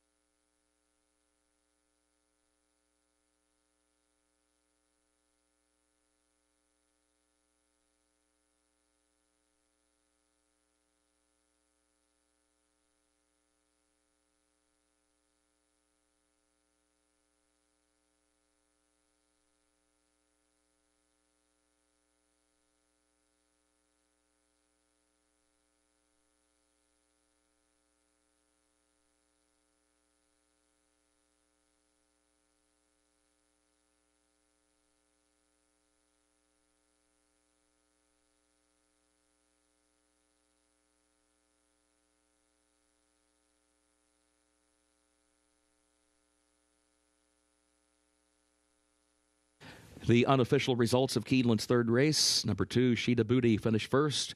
The 4, Royal Spa, second. Number 1, Tough Street, third. And number 5, Unsung Melody, fourth. 2-4-1-5 unofficial.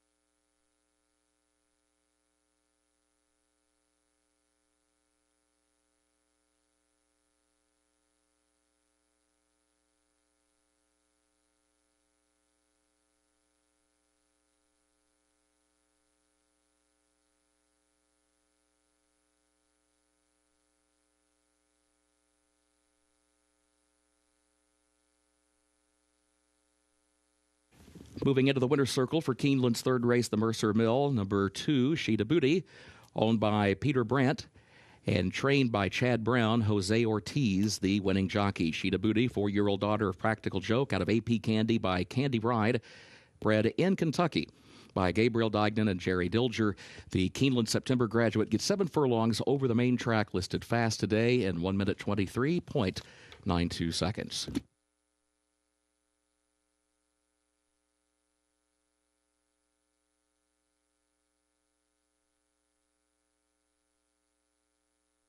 Third race results official, 2-4-1-5, the official results.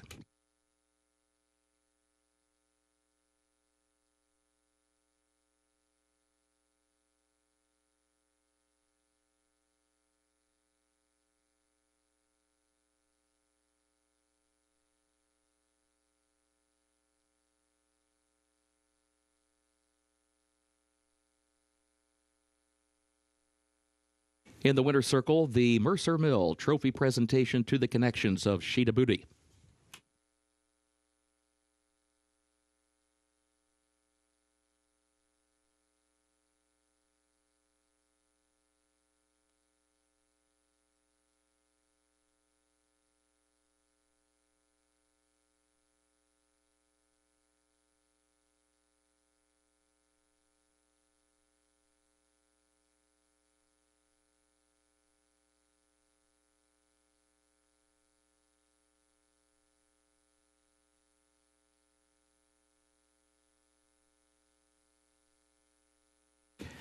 Today is Kids Club Family Day, presented by Kentucky Children's Hospital. Pediatric neurology and neurosurgery combine teamwork, expertise, and experience with compassion to help put patients and their families at ease. Keeneland thanks Kentucky Children's Hospital for its continued support. Please welcome members of the Pediatric Neurology and Neurosurgery teams to the winner's circle. They are joined by Senior Director of Community Relations, Kara Heisen-Buttle.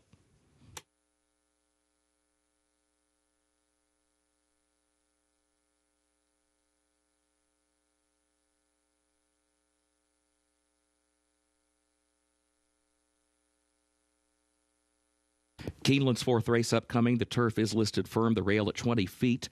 Double and pick 3 wagering start of the pick 6. No carryover start of the Keeneland turf pick 3, made up of races 4, 6, and 8. Take out the also eligibles 13 through 16 did not draw into the race.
Race 4 is a nice maiden special weight for the 2-year-old fillies heading out to the turf course. Turf is listed as firm at 1 1/16. And I'll start off with the house horse, the number 7, Necessity.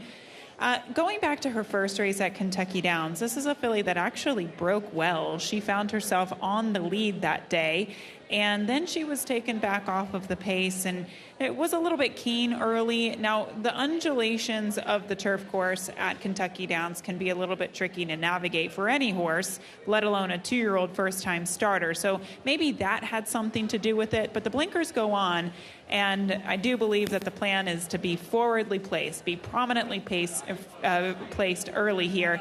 And hopefully the blinkers on today do help that. But she did have gate speed first time out, so that is something to consider. She's a filly by constitution out of an Into Mischief mare. She's certainly bred to handle the surface and the distance. For what it's worth, Coretto, the filly that beat her first time out, she did come back to run third in the Miss Grillo up in New York after that performance. So it's been a productive field. And Necessity, again, looking back at the 7 furlong try, when she was taken off the pace, she really didn't have that kick. And it leads me to believe that she is a filly that's just better suited at 2 turns and forwardly placed. I don't know that she has a lot of different gears or that proverbial turn of foot, but I think she'll be in a perfect position forwardly placed today. The number 3 Serving Time, a second-time starter for Cherie DeVaux, who has had a very strong Keeneland fall meet thus far. She wasn't really given a chance first time out. It was a slow pace in front of her. She didn't make the lead. She was just she was a length off the pace that day, but she just kind of followed the field around the racetrack at Ellis Park. Now with experience and stretching out to 1 1/16, I think we'll see a different performance from this filly today. Cherie DeVaux's horses, yes, she can obviously win first time out, but they take huge steps forward in their second and third starts. So if she does take this step forward today in her second career start, she is on par with the rest of the field, if not even faster than the rest of the field. So Serving Time is a very juicy price at 5-1. And then finally we get to the number 9, Make a Million, for trainer Adam Rice. This horse did stretch out to a distance of ground last time out, but unfortunately she had to chase the likes of Mean Eileen. Mean Eileen is a very nice filly, and she's also very fast. It was a fast pace, and she just kind of fell apart after chasing that pace in her second career start. She did lose to a filly by the name of Chibetta in her first race, and the reason why I pick her at 16-1 to run into the mix here is because of the quality of horses she has faced in both of her starts. Mean Eileen, I think, is a stakes quality filly. Chibetta, the filly she lost to in her debut, I think might even be a stakes quality filly. So Make a Million, she comes out of some pretty tough maiden special weight races, and I don't mind the 1 1/16 for her. I think she can handle it if she's not chasing a horse like Mean Eileen. So we'll see. We'll take a closer look at some of these horses as they come trackside. We're 16 minutes away from race number 4. This race does kick off the $3 Keeneland Turf Pick 3, and today it starts in the 4th race and also the 6th and the 8th race. So here's a look at my ticket. I do have coverage in the first leg of the sequence with the 3, the 5, the 7, the 8, and the 9. One horse I didn't mention here, the 8, Winter's Legacy, regally bred here. She's a filly by Mendelssohn. She's also out of Winter Memories, and she was a champion mare, very, very good mare, and she's also been quite a producer. She's produced 3 winners, including Grade 1 place runner named Seasons. So Winter's Legacy, certainly one to consider here first time out.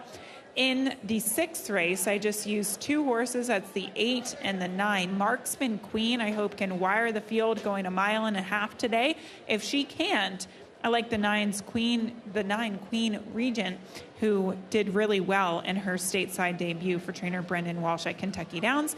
And then we get to the final leg of the sequence. It is our featured race of the day. It's the Grade 2 Franklin at 5.5 furlongs on the turf.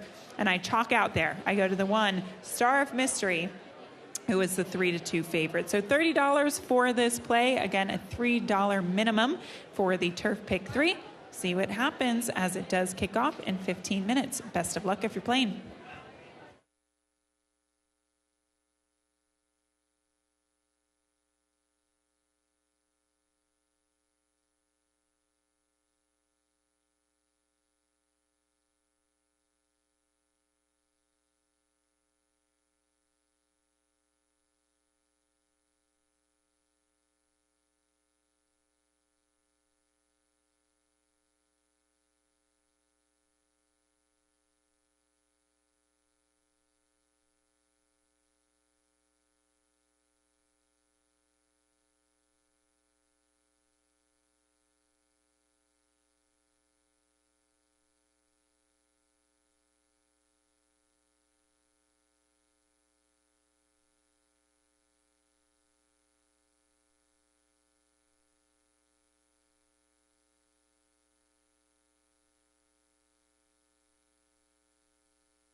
The horses are entering the track for Keeneland's fourth race, the Belmar Maiden Special Weight 2-year-old fillies, mile and a 16th over the turf.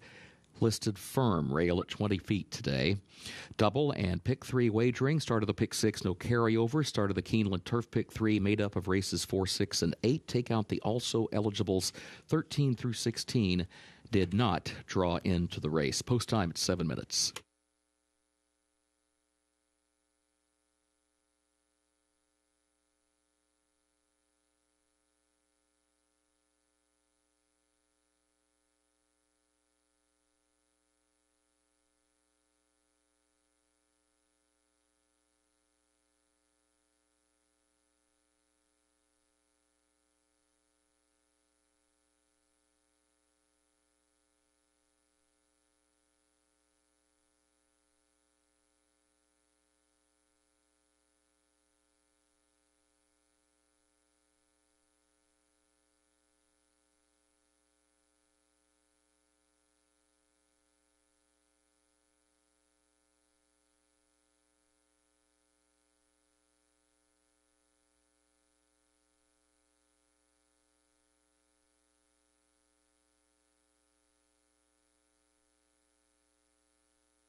Taking a look at some of the horses on the track, I did love what I saw from the number 7, Necessity, here at 7-2, but we'll take a look at some other horses that I haven't previously talked about, and the 5 being one of them, Poverty with a View, just showing a lot of positive energy on the track. I love how she's just kind of loping along out there under Paco Lopez for trainer Kellen Gorder. And she was a little bit against the grain of the track last time out, going 6.5 furlongs. She had to close from off of the pace. I don't know that it really worked out for her that day, but she certainly ran like she could handle 2 turns on the turf, and she certainly looks like she can handle 2 turns on the turf. Really like how she's turned out. She looks very fit today, too. So all positive signs for this 5 horse at 12-1. The 8, Winter's Legacy, is a physically big filly.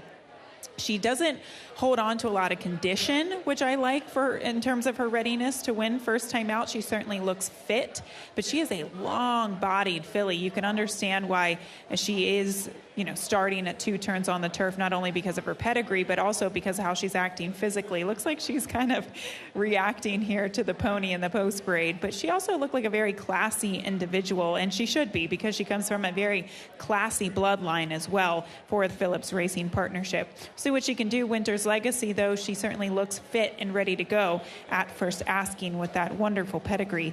The number 12, Lady Authentic, is the other horse I wanted to take note of, because she does look, she looks a little bit tighter today. I think that this is a filly that was kind of holding on to some condition first time out, and she could take leaps and bounds, step forward here today in her second start.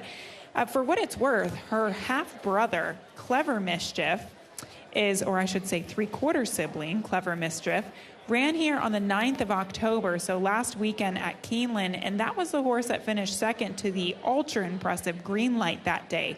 He is slow and steadily improving on his form, and he's turned out to be a turf horse. For what it's worth, he ran first time out on the dirt, didn't run a step that day, came back in his second start to stretch out at Saratoga, and he won. He broke his maiden at 5-1. So I kind of feel like their form is eerily similar. This horse didn't run well first time out. Second start, stretching out 2 turns on the turf, could very well win for Chad Brown at 8-1. A filly by Authentic with Tyler Gaffalione aboard. She also comes out of a very live race, and Mohima was the winner of the race. We saw the second place finisher My Little Punky come back to win on yesterday's program. See how it all shakes out. We're 3 minutes away from race number 4. Once again, this race does kick off the pick 6 and the $3 Keeneland Turf Pick 3.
The horses have reached the starting gate for Keeneland's 4th race, the Belmar.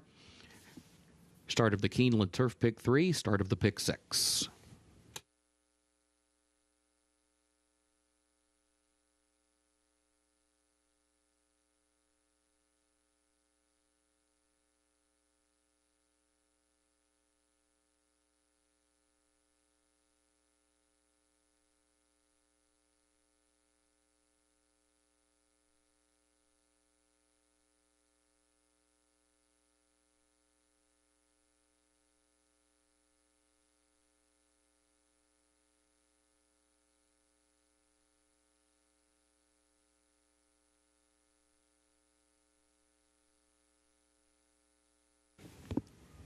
Moving into line, race 4.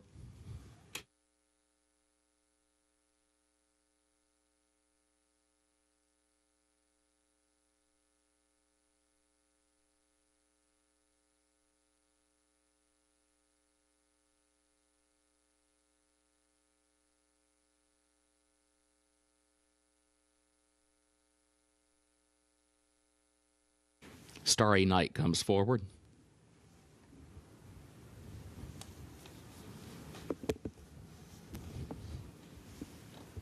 Bright Lady. Now Poverty with a View.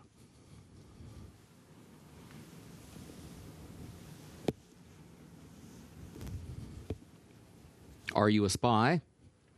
Moves into line. Just Ruthless comes forward. Lady Authentic, the last one. Going in. They're at the post. They're off. There goes Bayou Candy. Bayou Candy quick into stride. But now here comes Poverty with a View from between horses. Poverty with a View and Serving Time come forward together. Necessity there toward the outside. And Lady Authentic, who's in the center of the course in fourth. Bayou Candy now settles back into fifth from that inside starting spot. Just Ruthless sixth. Make a Million seventh. Smart Union is eighth. Starry Night is ninth. Bright Lady is 10th on the outside. Winter's Legacy, a lane off the rail, is 11th. And Are You a Spy, last of the 12. That opening quarter went in 21.58 seconds. Serving Time, the leader. Serving Time leads it by 2 lengths up the backstretch. Poverty with a View is second by 2. And then Lady Authentic to the inside of Necessity. They are separated by a neck, third and fourth, respectively. Then a gap of 3 more lengths. Just Ruthless is in fifth. Make a Million sixth. Bayou Candy seventh. A break of 6 more lengths back to Smart Union. And then Bright Lady on the outside, who's a dozen lengths off the lead as they go to the far turn. Starry Night is far back. Winter's Legacy next to last. Are You a Spy trails 45.84 seconds for the first half mile. Serving Time, a 2-length lead around the far turn. Poverty with a View is second. Here's Lady Authentic moving up from the inside, now into the third position. Necessity a wide fourth. Just Ruthless comes up the rail, switches off the rail to the outside, has gone from fifth to third to second, now to challenge for the lead. Just Ruthless takes a narrow lead into the final furlong. Smart Union runs late on the grandstand side. Just Ruthless has the lead. Lady Authentic second. Smart Union third. Just Ruthless with Smart Union running on from the outside. Smart Union to the front. Smart Union wins for John Velasquez. Just Ruthless was home second, close for third. Necessity or Starry Night for that third spot.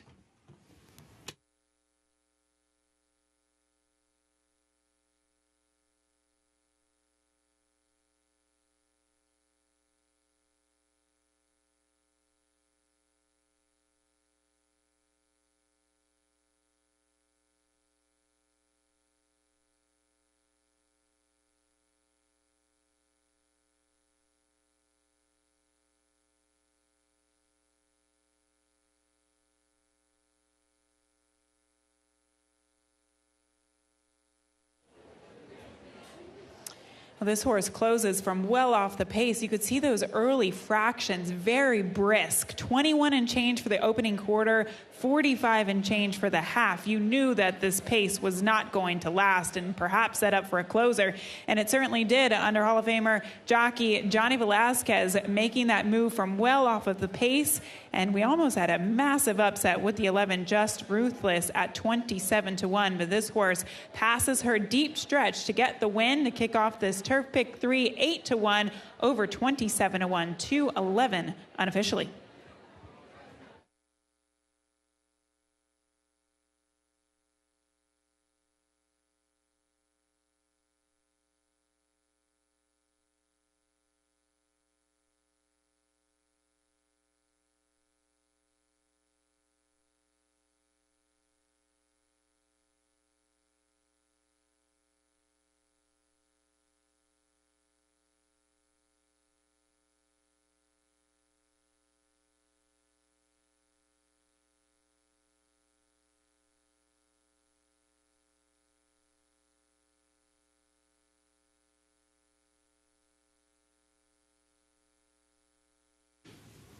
The unofficial results of Keeneland's fourth race. Number 2, Smart Union first. Number 11, Just Ruthless second. Number 7, Necessity third. Number 4, Starry Night fourth. 2-11-7-4 unofficial.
Fourth race results official.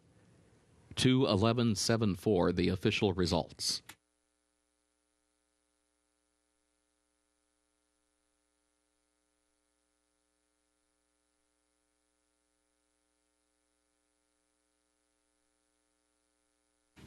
Moving into the winner's circle for Keeneland's fourth race, the Belmar, the official winner, number 2, Smart Union, owned by Jonathan Evans, trained by Graham Motion, John Velasquez, the jockey.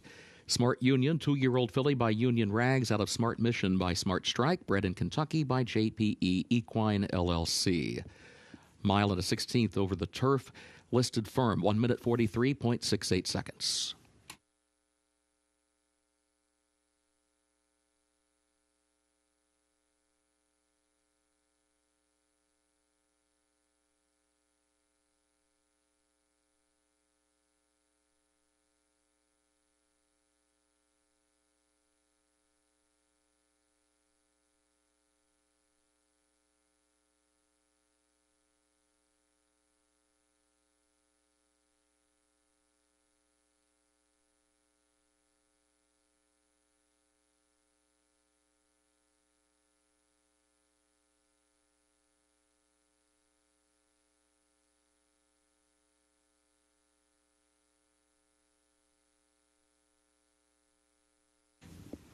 In the winner's circle, the Belmar Trophy presentation to the connections of Smart Union.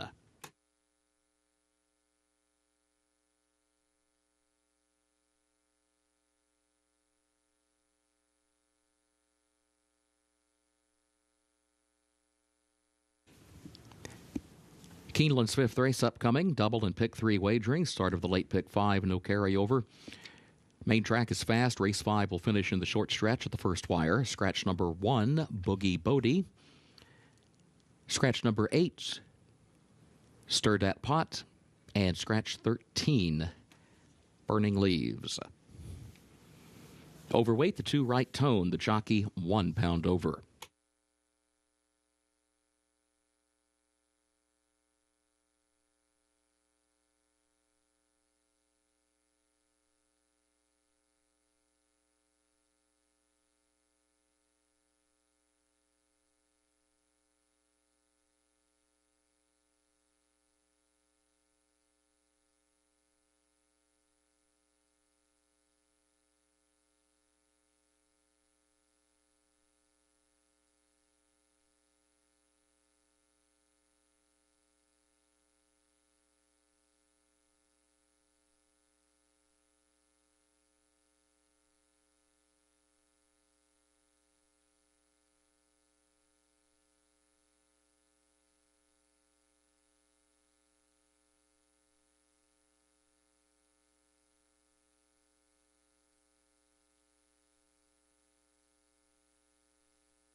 Less than 16 minutes away from race number 5 here at Keeneland Racecourse. Fifth event, we'll start the late pick 5, 50-cent minimum wager for the final 5 races of the day, and another wide open event. Second choice in the wagering is the number 7, my top selection. That is Gilmore, a runner for Mike Maker, who's taken a massive drop down in class. This angle worked earlier this card with the David Jacobson runner who has taken the drop down in class, but here's a gelding by Twirling Candy that they took for 50. Did not do much after that $50,000 claim at Ellis Park on the 22nd of July, and now drops in for $16,000. It gets Luis Saez, which is a positive sign. I'll take a shot here with Maker dropping down in class, cutting this horse stepping this horse back up in trip, to a mile and a 16th, and going that sprint to route angle, which 16% winners come out of this barn. Not a bad stat to lean on with Gilmore in this situation, but more than anything, it's just simply coming out of tougher races, running against faster horses, and that not being the case here today with the dip down in class. Gilmore should be better versus what he's done in his last couple of starts. 5-2, not a bad price, and he's moving towards being the favorite as we're less than 15 minutes to post. The number 5 horse, Ember, for Matt Williams, 5-2 right now on the board, coming from Canterbury. He comes out of Allowance Company, dropping in for 16, getting aggressive, seeing a lot of connections coming from various tracks around the Midwest and North America, for that matter, that are bringing horses in out of allowance races, allowance wins, and being willing to drop into $16,000 claimers, given the purse structure and certainly the desire to win races here at Keeneland. So this son of Street Sense was a winner 2 starts ago, going 7/8 of a mile.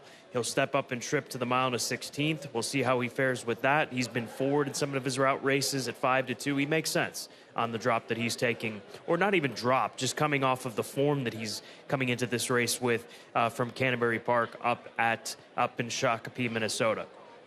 And then finally, the number 6 horse, Caselio, for Kelly Martinez, one coming in from Prairie Meadows over in Altoona, Iowa. He comes out of 2 wins from his last 3 starts. He ran in a starter optional 10 last time out to finish second. They'll drop this horse in for 16. He's won 7 races over the last 2 seasons between the ages of 4 and 5 as he gets set for his Keeneland debut here this afternoon. But as I've said before with the previous runner that Kelly Martinez brought over here from Iowa, she's done well with bringing horses and pinpointing the types that belong in and amongst the runners here at Keeneland Racecourse. So Jay Love, Jareth Loveberry will be in the saddle, 11-1 on the board right now on Caselio. The late pick 5 pool, $154,000.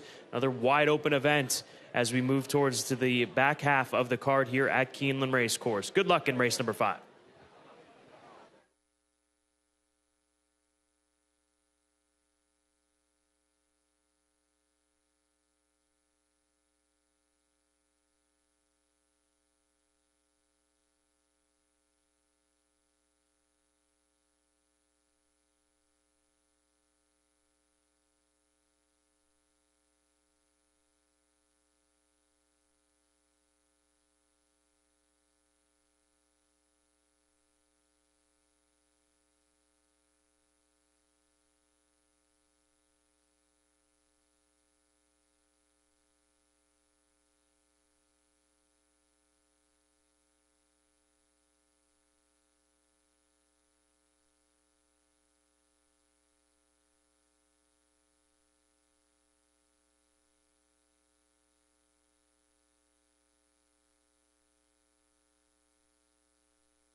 The horses are entering the track for Keeneland's 5th race. Claiming race, price of $16,000, 3-year-olds and up, a mile and a 16th over the fast main track. Race will finish in the short stretch of the first wire. Double and pick 3 wagering started, the late pick 5, no carryover. Track is fast, the turf is firm, the rail at 20 feet on the turf course. Scratch the 1, Boogie Bodie. Also scratch number 8, Stirred That Pot, and scratch 13, Burning Leaves. Overweight, the 2 Right Tone, the jockey 1 pound over. Post time at 5 minutes.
There's a look at the 11-horse Proven Hope and Mr. 4000 Irad Ortiz Jr. securing his 4,000th career victory in race number 1 here at Keeneland on the afternoon. And this gelding getting plenty of attention. This is a first off the claim move for Jose D'Angelo.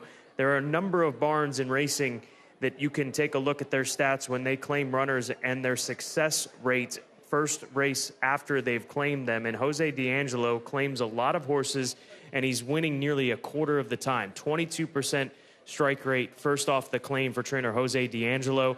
He took this horse a couple of months back at Saratoga out of a 7-furlong run for 10,000. Shows up for 16 here today. He certainly makes sense, and I'm not surprised that he's getting this attention, especially with Irad Ortiz Jr. in the saddle. So the outside post, we'll see what Irad opts to do from the outside post, going a mile and a 16th, getting position, either trying to get position going into the first turn or working his way into the race as they go down the backstretch. That's one of the 2 approaches that I would imagine will be utilized on the 11 horse who sits at 3-1. He's nearly the favorite. The number 7 horse Gilmore has now moved into that spot at 3-1. 3 horses right now sitting at 3-1. To start the late pick 5, the pool quickly coming up on $300,000. Good luck in the 5th event this afternoon at Keeneland.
The horses have reached the starting gate for Keeneland's 5th race, start of the late pick 5.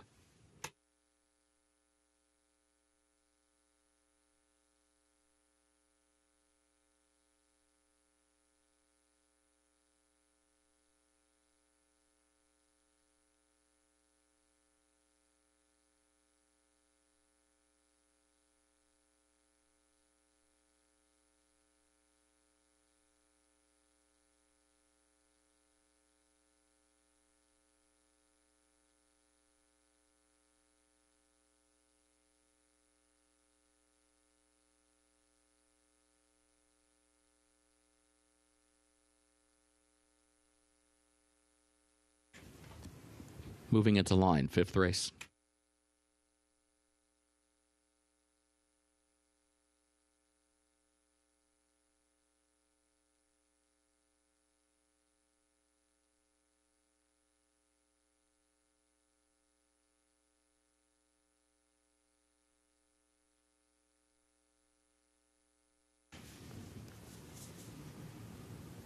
San Antimo comes forward along with BLE.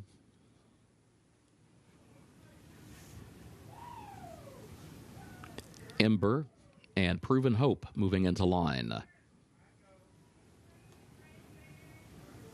Here's Caselio. Tempted Mission will be the last one. Comes forward now.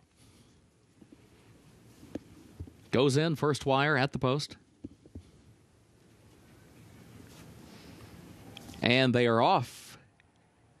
CR Instigator went to his knees at the start, but quickly recovered and now comes forward for the lead. CR Instigator gets to the front, clears the inside traffic. Proven Hope is up close here early as they move on to the first turn. Tempted Mission is a wide third. Right Tone back toward the inside is in 4th. Ember, a lane off the rail in 5th. Gilmore 3 wide moves up into the 6th position.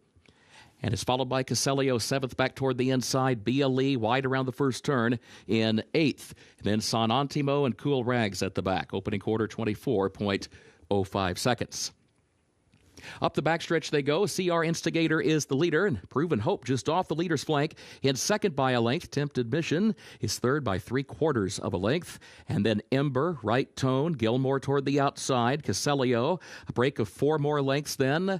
Back to BLE, Cool Rags next to last. And San Antimo is now trailing. 49.01 seconds was the time for the first half mile. Over to the far turn. Here is Proven Hope inching forward, right alongside of leader CR Instigator. CR Instigator against the rail leads it by a half length. Proven Hope is 2nd by a length and a half. And here's Ember looking for some running room between horses in 3rd position. Tempted Mission is 4th up on the outside as the leaders go by the quarter pole. Proven Hope to the outside, right alongside of CR Instigator, Ember, then Tempted Mission. Gilmore is in 5th and is still 5 from the lead. Tries to change lanes toward the outside. And then Right Tone 6th. Ember is the leader coming into the final furlong. Gilmore trying to rally down the outside, but it is the short stretch. The wire's coming. Ember, Gilmore, they go 1-2. Ember in front, Gilmore running on. Ember, Gilmore nails Ember on the line.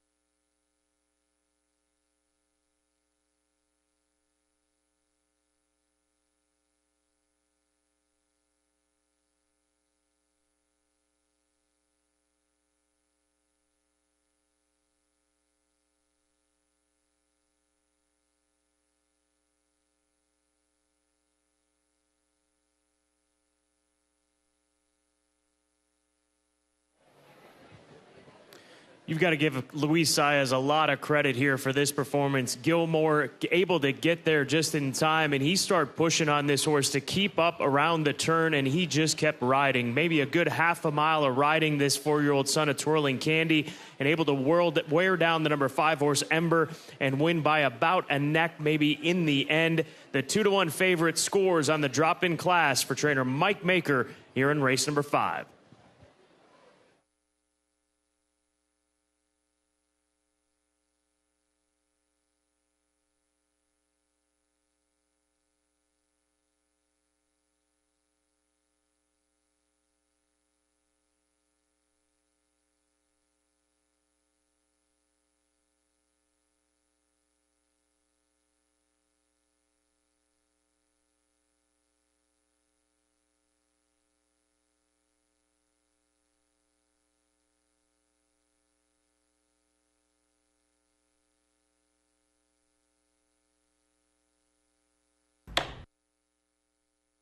The unofficial results of Keeneland's fifth race: number 7, Gilmore, was first.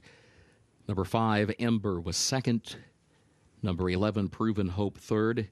Number 2, Right Tone, was fourth. 7-5, 11-2, unofficial.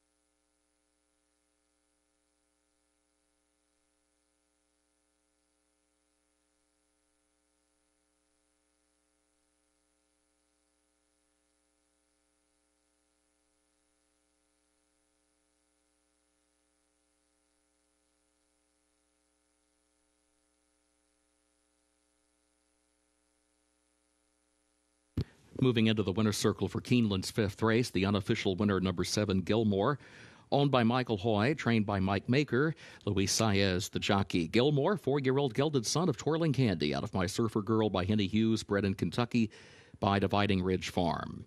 Mile and a 16th over the main track, listed fast, 1 minute 47.69 seconds.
Race 5 results official. 7-5, 11-2, the official results.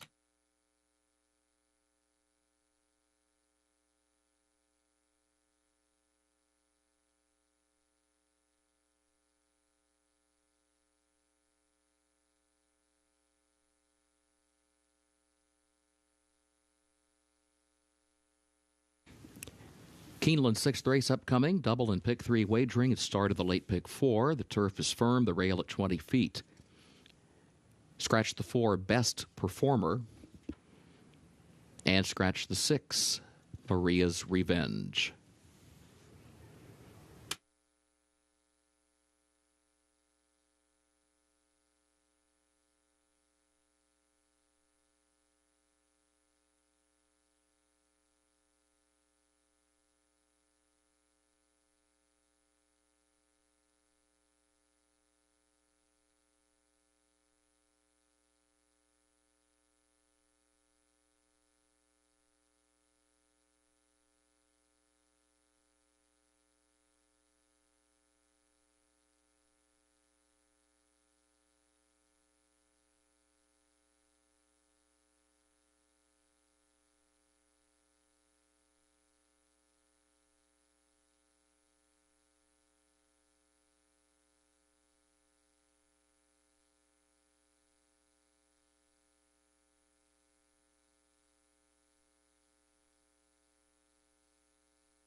Race number 6 starts the late pick 4. We'll begin with a 1.5-mile turf event to begin the late pick 4. Non-what is a 2 other than optional. Non-what is a 2 other than straight allowance race. No optional tag here, excuse me. So a second level allowance condition, 1 mile, 1/2 the distance. Scratch the number 4 as well as the number 6 horse. I'm going to go to the outside to the number 10 horse on top. That is Broadway Boogie for Jimmy Toner, a daughter of Uncle Mo, who's only had 2 starts this year. Once at Delaware going 1.70 miles, then stepped up to a longer distance trip, a distance that she's grown accustomed to being very good at over the course of her career, going back to January of last year where she blew the doors off of a field in a first level allowance condition at Gulfstream going 1.5 miles. So building up to this race, ran at Kentucky Downs last time out and was only beaten a length and a quarter to finish second. So at odds of 6-1, it's a great price on this Joseph Allen owned and bred daughter of Uncle Mo with Jose Ortiz in the saddle. She's definitely capable of getting the distance, and so often that's what it comes down to. And when you get to a second level allowance condition, most will be capable of that, and having proven it that they like a longer distances, they'll be asked to go here today. So looks good out here as she gets set to be saddled up and take her place in line and continue to parade down in the paddock area. Just showing a little reluctance right now in what direction she wants to go, and I think exactly where they're going to end up saddling her. So she's going to stay out in the middle of the paddock right now, it appears, and be saddled on the walk just based on the ballots and their preparedness for getting this saddle on this filly. So all good right now, saddling her on the walk, and oftentimes a tactic used on horses that don't necessarily want to stand still and have the saddle put on them. Broadway Boogie, 6-1 on the board right now, 3rd start of the year for the Uncle Mo mare. The number 7 horse, she's being saddled in the saddling stall. That is Holy Foley for Brian Lynch. Brian Lynch has campaigned this filly now for the 7th time this season. She's got 1 win. That was here at Keeneland back in the springtime. So she's got course and distance form, which is useful. Johnny Velasquez in the saddle. She ran well at Kentucky Downs. Very similar form in many ways to the filly I just talked about. But on her side, she's got that win here at Keeneland Racecourse, which is never a bad thing to lean on when playing these races at Keeneland Racecourse. So she'll be steady at the distance, and she's definitely bred for the longer distance as well, being a daughter of Point of Entry, who's made over $233,000. Then we go to the number 9 horse, who's 3-2 right now. That is Queen Regent, Tyler Gaffleone, Brendan Walsh. They've had a heck of a meet so far here at Keeneland Racecourse, and she's a 2-time winner. Once on the all-weather going 1 mile at Newcastle. If you go back to 2023, that is in Great Britain. She then had a steady campaign of middle distance races over in Europe, in England specifically, and then her U.S. debut, she was heavily backed. She went off at a below 2-1 favorite at Kentucky Downs on the 5th of September. And we saw this with Manushka earlier this week, and Brendan's ability with horses making their first start in the United States and how well they did. This is a filly that added to that stat. So this is her 2nd start in the United States. Obviously stepping up in competition. Anytime you win a race, it's going to get more difficult on down the line, and that's exactly what is the case here today. But you can understand why this filly would be being played, as connections often get played, as they should at any race meet. And Brendan Walsh and Tyler Gaffleone having phenomenal meets. Daughter of Roaring Lion, that champion runner who was campaigned by Qatar Racing. This one a Qatar bloodstock, Qatar Racing owned filly. 3-2, now 8-5 on the board on the number 9 horse. This race does start the late pick 4, as we'll take a glance at the ticket that I constructed for you all. Going to find depth in most of these legs. Going to go 5 deep, 6 deep in race number 6, as I think is a wide open race. I think you've got to look down to the inside post positions when you're dealing with these turf races here at Keeneland Racecourse. So I'll go the 1 and the number 3 horse, 2 fillies that have solid form as of late. 7, 8, 9, and 10 as well. As far as race number 7, going to go 3 deep there, starting with the number 3 horse on top, Pistol for Tom Vanberg, getting back on Lasix once again here and getting an opportunity to stay in the allowance ranks. She's been very consistent, and that's goes a long way in taking a look at horses that you want to lean on. Consistency in their form, and she's got it at higher level allowance conditions. And then the number 4 horse as well, Uppercase for Paulo Lobo. She's going to be coming into this race off of a series of good runs on top of it. And then in the featured event, race number 8, Star of Mystery, the filly that we expect to be the heavy favorite. She's a 3-year-old filly. She's run against the boys 6 times this year, winning 3 of them. She had a good campaign in Dubai. She was not beaten all that far by the best turf sprinter in North America, if not the world, in Cogburn in the Grade 1 Jaipur. So I think she'll be ultra tough, and her workouts have been good, very good here at Keeneland on the turf course. And then in race number 9, the final race, a $40,000 claimer, 3, 4, and 7. I truly feel if Star of Mystery comes through in the featured event that we're going to be in good shape if you're playing along with this $27 investment. But there are other fillies that you may want to consider. Roses for Deborah would immediately come to mind when looking at that 8th race and featured event here this afternoon. And also Frost at Dawn would be one coming in from Europe at a big price. And very good race coming up in the Grade 2 Franklin. But good luck in the late pick 4, 11 minutes to post. Soon to be a Riders Up call down in the paddock for race number 6.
The horses are entering the track for Keeneland's 6th race, the Greenfield Farms. An allowance for fillies and mares age 3 and up, 1.5 miles over the firm turf rail at 20 feet.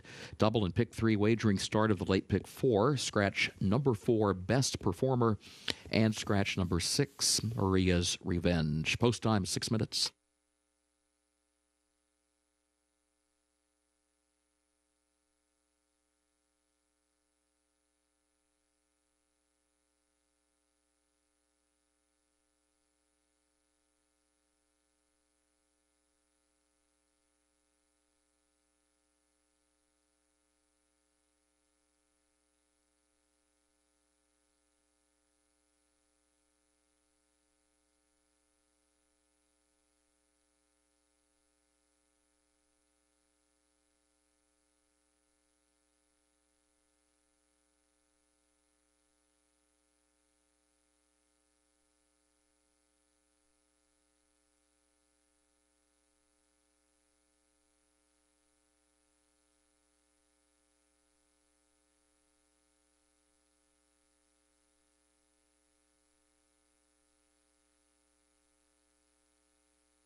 Taking a frontside look at the number 8 horse, that is Marksman Queen, a daughter of Dubawi out of a Touch Gold First Dam, bringing together some very good stamina pedigree. And this is a filly that has never gotten an opportunity to go this far. She's been campaigned between a mile and out to a mile and a 16th. So she steps up in trip in a big way. And if she can handle it and she can lean on that pedigree, that stamina pedigree that she has, she could be a serious danger in here with Frankie Dettori. Don't be shocked if she's near the front of this group and trying to slow things down and just walk the dog out on the front end. So she sits at 9-1 right now on the tote board. You've got to like this filly, in my opinion, based on the pedigree. And Gabby Gaudet touched on this filly this morning on Today at Keeneland, based on that pedigree and this filly's looks like ability to be forward in this race and keep on going and stay one-paced, which is not a bad thing, a staying type of running style that we expect to see from this filly. We'll see how she handles it. If you're willing to take a gamble, 9-1, not a bad price on Marksman's Queen, as she is being sent out by Graham Motion and Caton Park Stud. The late pick 4 pool quickly coming up on $200,000. You've got less than 4 minutes to get those plays in here for Keeneland Race 6.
The horses have reached the starting gate for Keeneland's 6th race, the Greenfield Farms, start of the late pick 4.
Moving into line, race 6.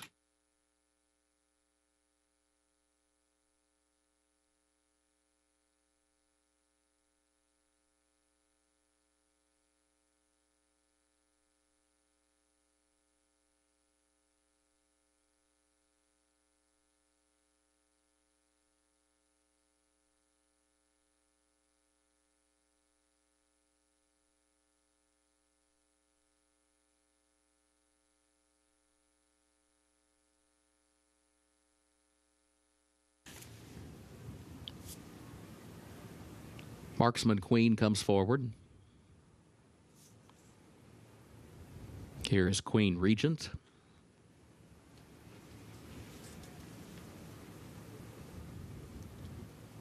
Broadway Boogie.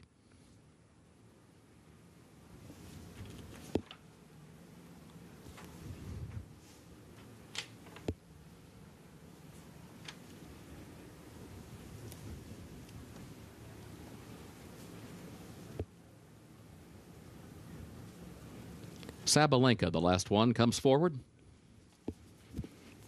Goes in, they're at the post. And they're off. Lucky Combination comes out for the lead. Boss Lady Bailey is there to the inside. Marksman Queen from the outside as they head onto that far turn. And then Broadway Boogie moves up into fourth. Queen Regent settles against the rail quickly into fifth and saves ground around the turn. And is followed by Sabalenka, sixth up on the outside of Holy Foley. Seventh Tea in Conversation is eighth. I had that one too, last of the nine, as they move toward the top of the stretch. Marksman Queen is the leader, and Marksman Queen leads it by just over 2 lengths. Lucky Combination is second, 24.91 seconds the time for that opening quarter. Boss Lady Bailey, third back toward the inside. Broadway Boogie is fourth, alongside of Queen Regent, who is fifth, and now starting to move up. She comes off the rail, and Queen Regent is moving up between horses, now slides back down to the inside. Marksman Queen still leads it, however, with 1 circuit to go. The first half mile in 50.13 seconds. Marksman Queen, the leader, by a length to Queen Regent. Lucky Combination on the outside of that one. Then a break of just over 2 more lengths back to Boss Lady Bailey, who is fourth along the rail. Fourth by 3/4 of a length. Broadway Boogie is fifth. Holy Foley still sixth toward the inside, still running 7 lengths off the lead. Sabalenka, Tea in Conversation, I had that one too, is last. Up the backstretch once again. Queen Regent alongside of Marksman Queen contesting the lead. It is Marksman Queen against the rail, and she leads it by a neck. Queen Regent is second by 3 lengths. Lucky Combination third by 5. Boss Lady Bailey outward from the rail in fourth. There's room at the rail for Holy Foley, who is fifth. Tries to pick it up from there. Still 6 lengths from the front. Broadway Boogie, Tea in Conversation, Sabalenka, I had that one too last. And they're all chasing Marksman Queen, who's midway on the far turn. Marksman Queen leads it by 3/4 of a length. Queen Regent second a length. Lucky Combination tries to gear up and go wide from third. Holy Foley is in fourth position as in behind horses has to change lanes to the center of the course along with Boss Lady Bailey off the turn and into the stretch. Marksman Queen is the leader. Lucky Combination is there on the outside. Holy Foley, and here's Broadway Boogie trying to get shook loose late to come after Marksman Queen. Broadway Boogie on the outside. Lucky Combination between that pair. Lucky Combination, Broadway Boogie bearing down on Marksman Queen. Broadway Boogie wins it. Marksman Queen was second, and then it was Lucky Combination third, Holy Foley fourth.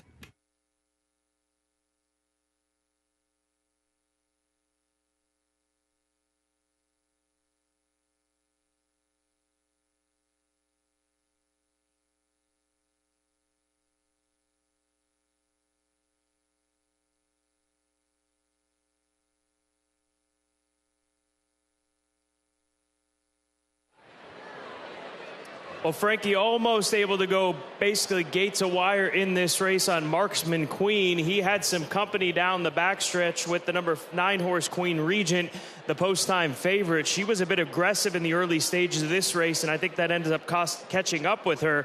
But coming from downtown is Broadway Boogie, the 10. Steady progress down the lane in this 1.5-mile turf event, and she's going to draw clear by about 1/2 of a length in the end. Jimmy Toner with Jose Ortiz striking at odds of 9-2 to start the late pick 4.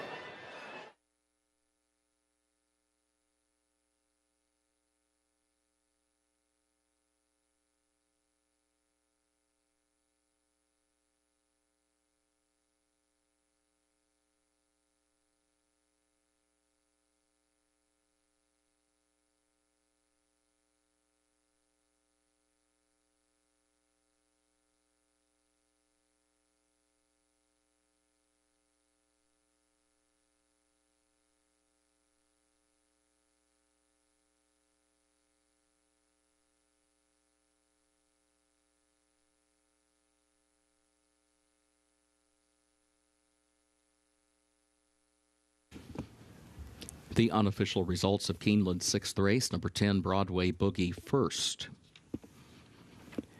Number 8, Marksman Queen, second. Number 3, Lucky Combination, third. Number 7, Holy Foley, fourth. 10-8-3-7, unofficial.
Moving into the winner's circle for Keeneland's 6th race, the Greenfield Farms, number 10, Broadway Boogie, the unofficial winner, owned and bred in Kentucky by Joseph Allen, LLC, of Joseph Allen, trained by Jimmy Toner, and 2 wins today for jockey Jose Ortiz.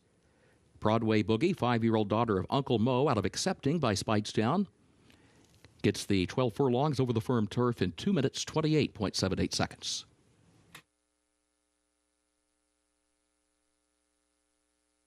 Sixth race, results official. 10-8-3-7, the official results.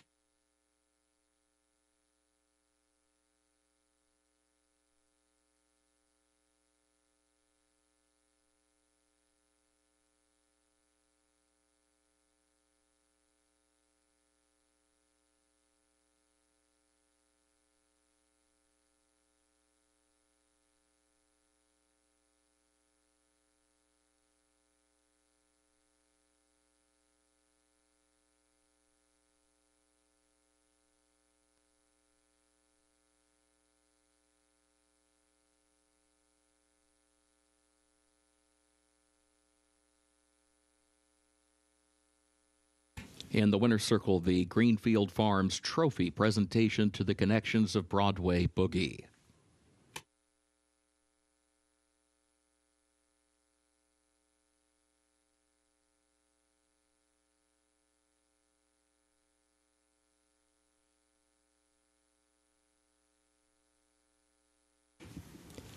Keeneland's 7th race upcoming, including double and pick 3 wagering, starts the last of the day's rolling pick 3s. Main track is fast. No changes in race 7.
Less than 15 minutes away, race number 7, non-motors a 3 other than allowance race, optional $100,000 tag, and this is a 6.5 furlong race for these fillies and mares, 3-year-olds and up. Pretty competitive race. The 7 is the current choice, Mystic Pleasure for Storyteller Racing and trainer Rudy Brisset on the cutback in distance. I'm going to go to the number 3 horse, Pistol, for Tom Vanberg and owner Lewis Matthews Jr. with Tyler Gaffleone coming right back to this mare by Gunrunner that they purchased for $100,000 back in 2020 at the September sale here at Keeneland. She's got course form, 1 win from 1 start here at Keeneland on the dirt course. She's been in good form throughout this season, including coming into this race off of a win in a non-motors a 2 other than allowance race over at Churchill Downs.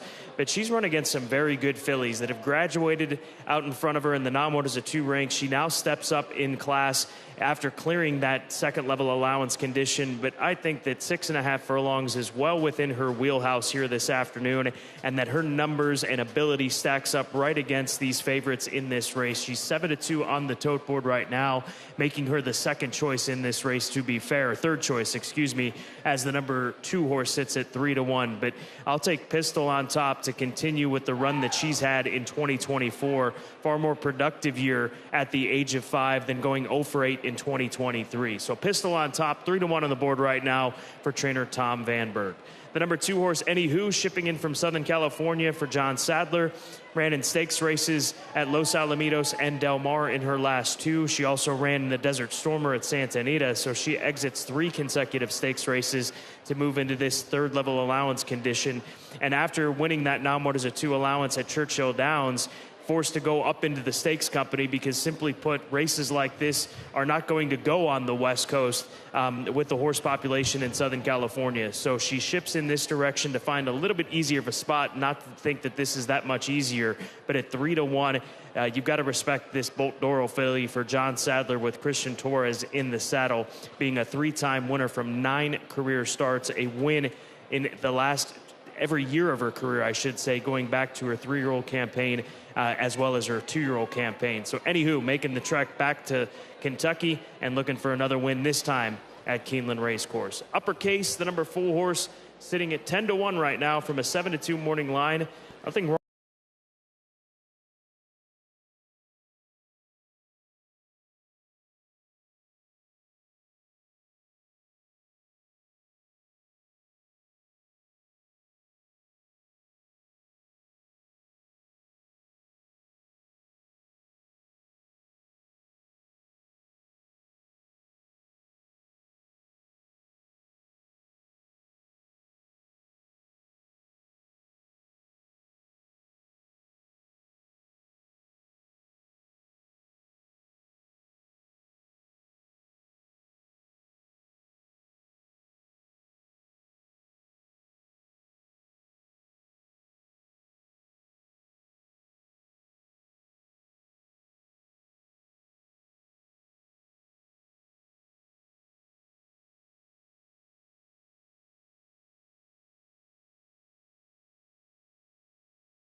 We apologize for the technical issues. There will be a delay before race number 7 loads into the gate. Horses are returning to the paddock.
We apologize for the delay. We do appreciate your patience. The horses for race 7 will be returning to the racetrack in just a moment.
Furlongs over the fast main track. Again, an allowance optional claiming race for a price of $100,000. Fillies and mares age 3 and up. And they will be headed to the starting gate in just a few moments.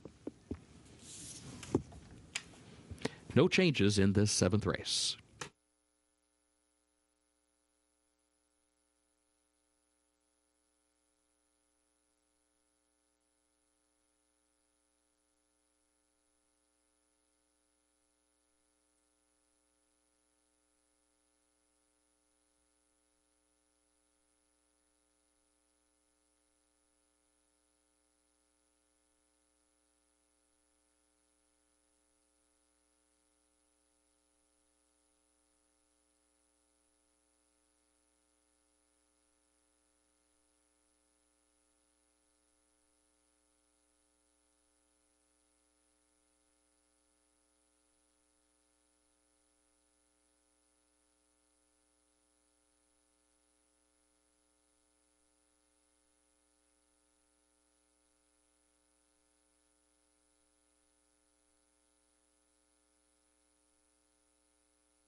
The horses have reached the starting gate for Keeneland's 7th race, the Paramount.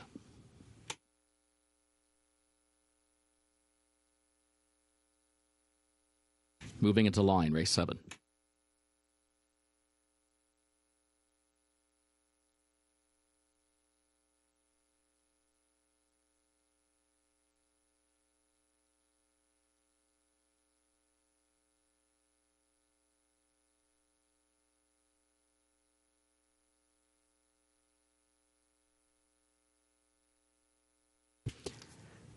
Pistol moves into line. Lure him in. Here is Uppercase. Blame Day will be the last one. Comes forward. Goes in. They're at the post.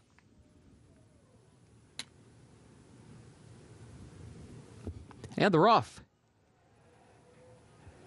There goes Uppercase. Lover Girl has early speed. Mystic Pleasure right there in the opening strides. Pistol kicks in down toward the inside. Uppercase, Pistol to the inside. As they head up the backstretch, Lover Girl is there up toward the far outside, and those three separated by a half length. Mystic Pleasure settles back toward the outside of horses into fourth, a length and a half off the lead. Lure 'em in goes a wide fifth to the far turn. Asset Purchase is sixth. Anywho loses a spot in seventh. Blame Day moves by to the outside, then a break of 5 more lengths back to Be Like Water, who's last after an opening quarter in 22.18 seconds.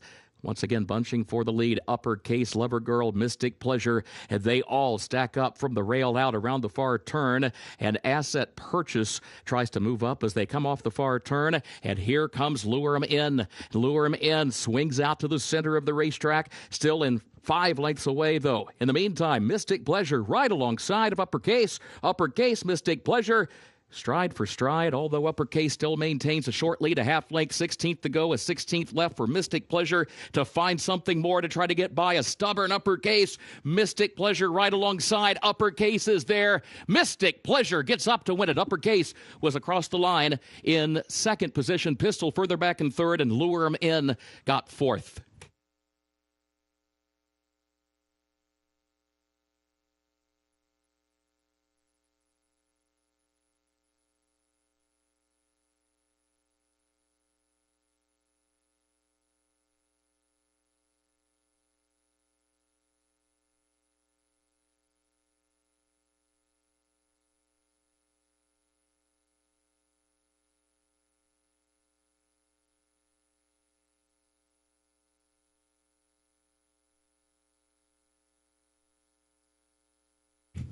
Please disregard the prices posted on the infield board. Disregard the mutual prices posted on the infield board.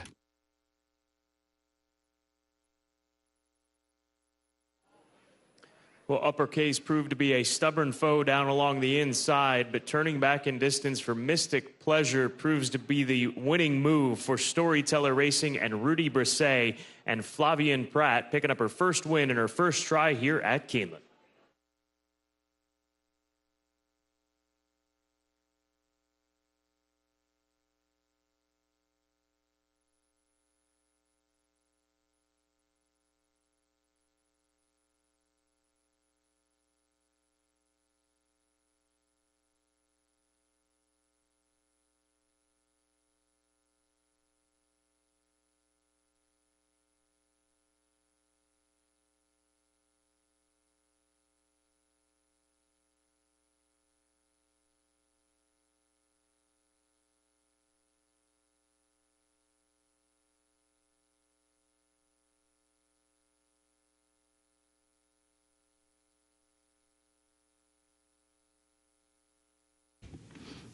Once again, please disregard the prices posted on the infield board. Those are incorrect and do not apply to race 7.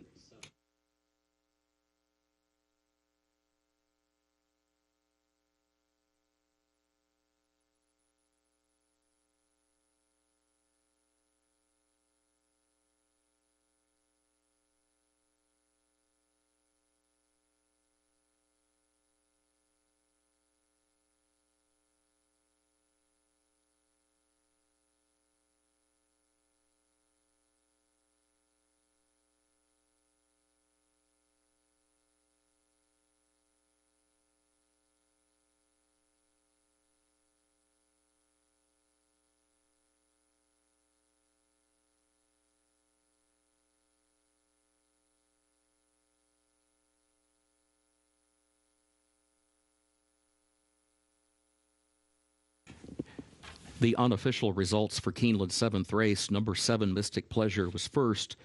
Number 4, Uppercase, was second.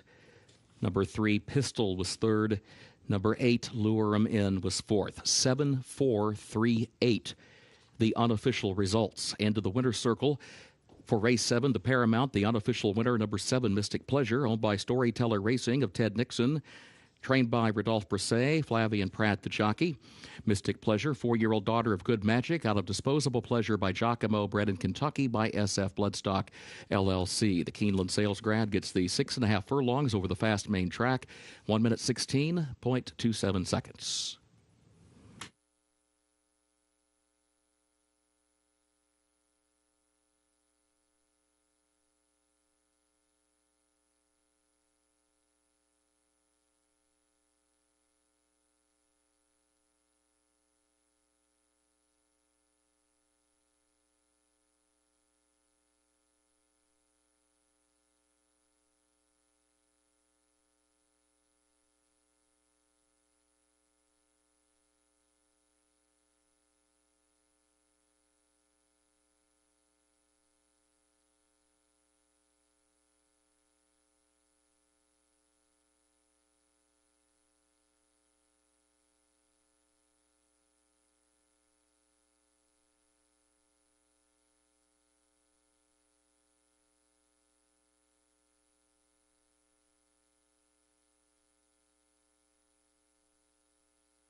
Results official for Keeneland's 7th race, 7-4-3-8, the official results.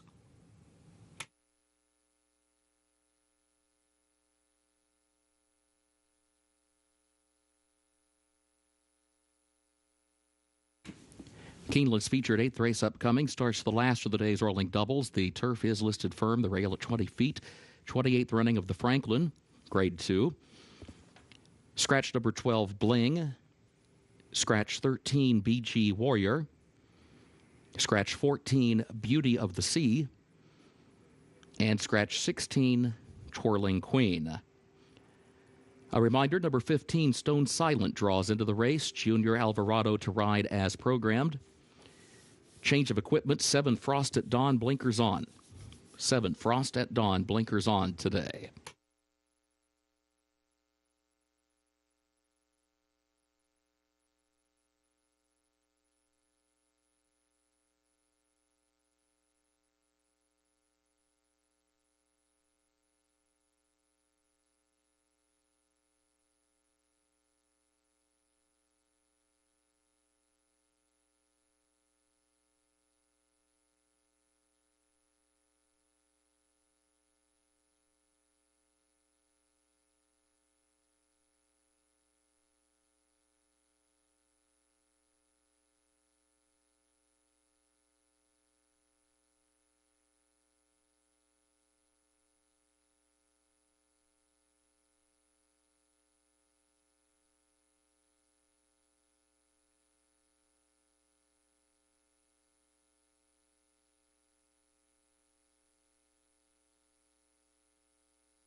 Sunday featured event lies right in front of us. In 22 minutes, the Grade 2 Franklin Stakes for the fillies and mares, 3-year-olds and up. They'll be sprinting 5.5 furlongs on the turf course. And Star of Mystery has been a star this year.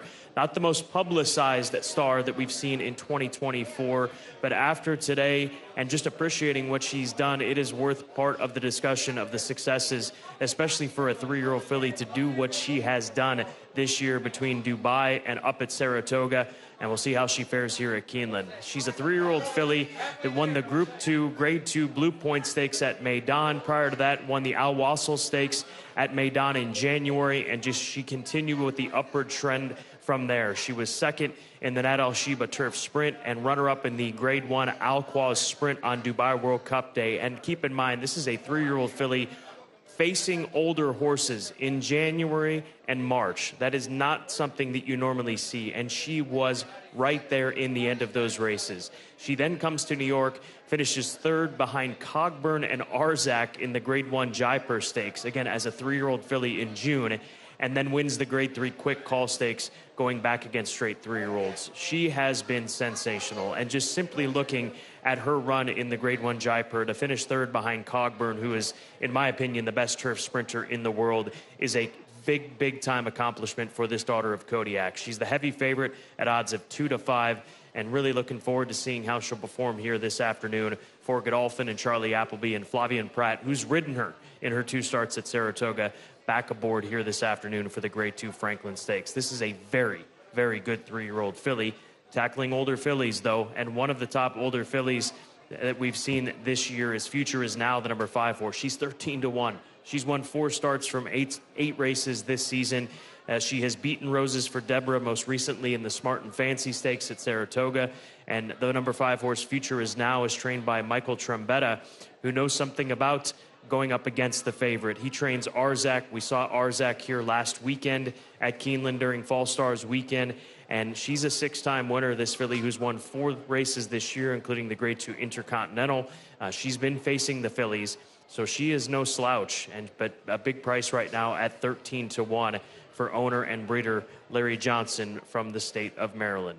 And then the number 3 horse, Roses for Deborah, 5-1 on the board right now. She currently sits as the second choice. She's got course form here. She won the Grade 3 Giants Causeway Stakes in the springtime, a couple of in-the-money finishes thereafter, and then ran a very fast time up at Presque Isle in the Grade 2 Presque Isle Masters on the synthetic course.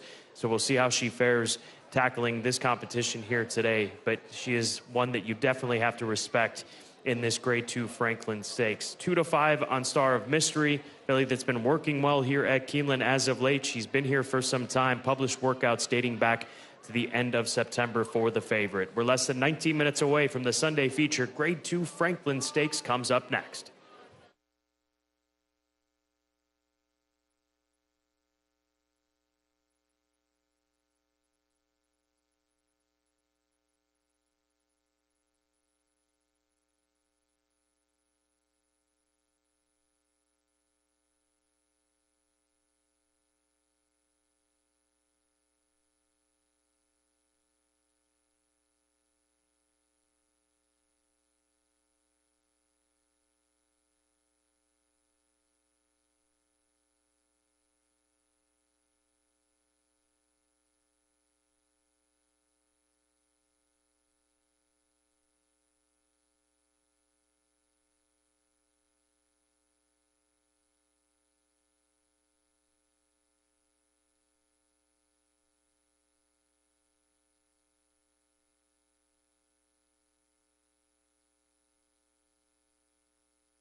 The horses are entering the track for Keeneland's 8th and featured race, 28th running of the Franklin Stakes, Grade 2. Fillies and mares age 3 and up, 5.5 furlongs over the firm turf. The rail at 20 feet starts the last of the day's rolling doubles. Scratch 12 Bling, scratch 13 BG Warrior, also scratch the 14 Beauty of the Sea, and scratch the 16 Twirling Queen. A reminder, number 15 Stone Silent draws into the race. Jockey will be as programmed. Change of equipment for the 7. Frost at Dawn puts blinkers on today. Post time in 7 minutes.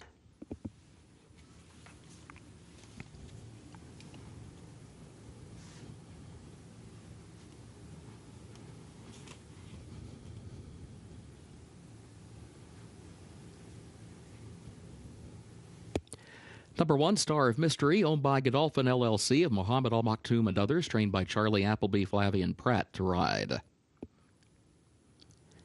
2, Pandora's Gift, owned and trained by Stuart Williams, the jockey Adam Beschizza. 3, Roses for Deborah, owned by John O'Meara and Cheyenne Stable LLC of Everett Dobson, trained by Christophe Clement. Irad Ortiz Jr. is up. 4, Accomplished Girl, races for the Gentry Farms of Anthony Gentry, trained by Steve Asmussen, Christian Torres to ride. 5, Future Is Now, owned by Larry Johnson, trained by Mike Trombetta, Paco Lopez, the jockey. 6, Don't Look Back at All, owned by West Point Thoroughbreds of Terry Finley, Scarlet Oak Racing of Sherry Manning, Titletown Racing Stables of Paul Farr, trained by Christophe Clement, the jockey Tyler Gaffalione. 7, Frost at Dawn, owned by Rabah Bloodstock LLC of Brian Thompson, trained by William Knight, Billy Lochnan to ride. 8, Awesome Treat, owned by Kamud and Rakesh Sakan, trained by Justin Wozinski, Sophie Doyle, the jockey. 9, Elm Drive, owned by Little Red Feather Racing of Billy Koch, trained by Phil D'Amato. Frankie Dettori will be the jockey.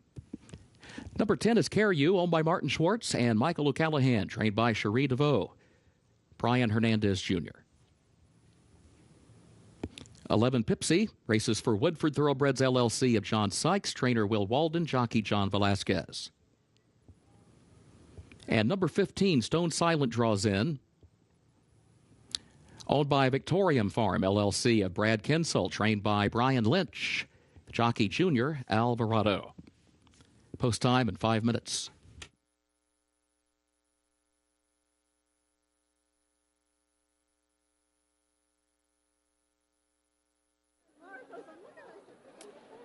Taking a look at Roses for Deborah, what a good-looking mare this is. She's 5 years old, daughter of Liam's Map, and she was ready to get out onto the course. Great energy from this 5-year-old mare who's made nearly $820,000 during her racing career. She looks good out there. 5-1 right now on Roses for Deborah, with that course form coming back to the site of her Grade 3 win in the Giants Causeway from the springtime. The number 6 horse, Don't Look Back at All, for Christophe Clement, a filly, Pennsylvania-bred filly who's had an accomplished career as well. In a short amount of time, 6 wins, 14 starts for her. She was runner-up at Kentucky Downs, going 6.5 furlongs behind A.G. Bullitt, who would come out of that race and finish 4th, a good 4th, in my opinion, in the Grade 1 First Lady last weekend here at Keeneland Racecourse. Tyler Gaffalione in the saddle. She's had a good year. No doubt that she is more than capable of pulling off this victory at odds of 7-1. But we go back to Star of Mystery once again, 3-5 on the board for the 3-year-old filly, tackling the older fillies here today. And she was part of our Today at Keeneland discussion in the Clocker Report. She put together a good workout here at Keeneland on the turf course in working with a stablemate, a Godolphin stablemate, Star Guest, who's a good filly. And that was a very nice workout. So there's a lot of reasons to like this filly here today. Star of Mystery, the odds-on choice for today's Sunday feature, the Grade 2 Franklin Stakes, less than 5 minutes to post.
The horses have reached the starting gate for Keeneland's 8th and featured race, 28th running of the Franklin Stakes, Grade 2.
Moving into line, race 8.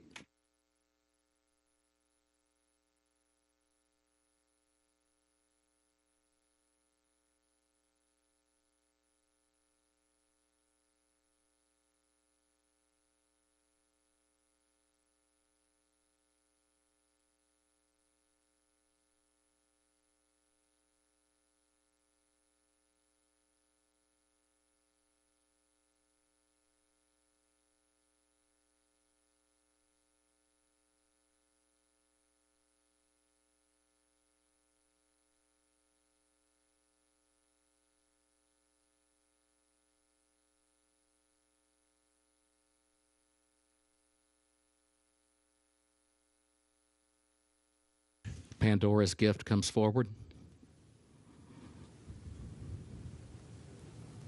Now Roses for Deborah.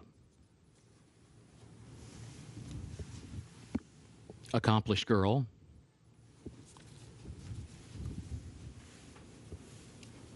Future Is Now moves into line.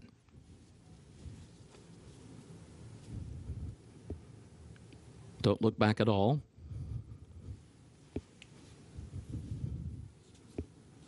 Stone Silent will be the last one. Comes forward. Goes in. They're at the post. They're off in the Franklin Stakes. There goes Stone Silent from the outside. Pipsy has early speed. Future Is Now outrunning in third. Accomplished Girl away fourth. Pandora's Gift comes out in fifth. Roses for Deborah sixth. Elm Drive seventh upon the outside. And Care You is eighth. Star of Mystery is ninth. In traffic down toward the inside. Don't Look Back at All is in 10th position. Frost at Dawn is 11th. Awesome Treat 12th on the outside. 7 lengths off the lead as they work their way onto the far turn. 21.17 seconds the time for the opening quarter. Stone Silent the leader. Stone Silent leading Pipsy by a length and a half. Future Is Now third toward the inside. Elm Drive fourth on the outside. 5 lengths off the lead. They turn for home. Star of Mystery is last off the far turn. Stone Silent chased by Future Is Now, who comes to the outside. Future Is Now coming after Stone Silent. The final furlong. Pandora's Gift goes to third, and then Pipsy is fourth. Future Is Now has the lead in deep stretch. It is Future Is Now in front. Future Is Now is home in front for Paco Lopez and the Franklin.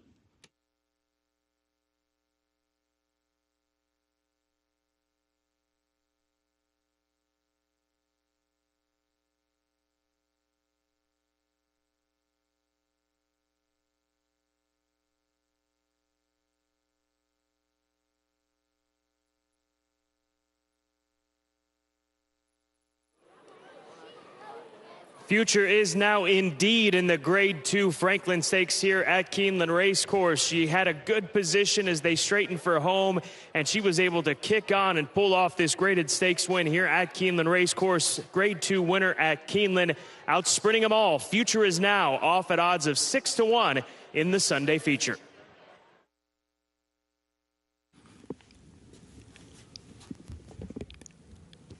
One minute, 1.47 seconds stakes record.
Unofficial results of Keeneland's featured 8th race.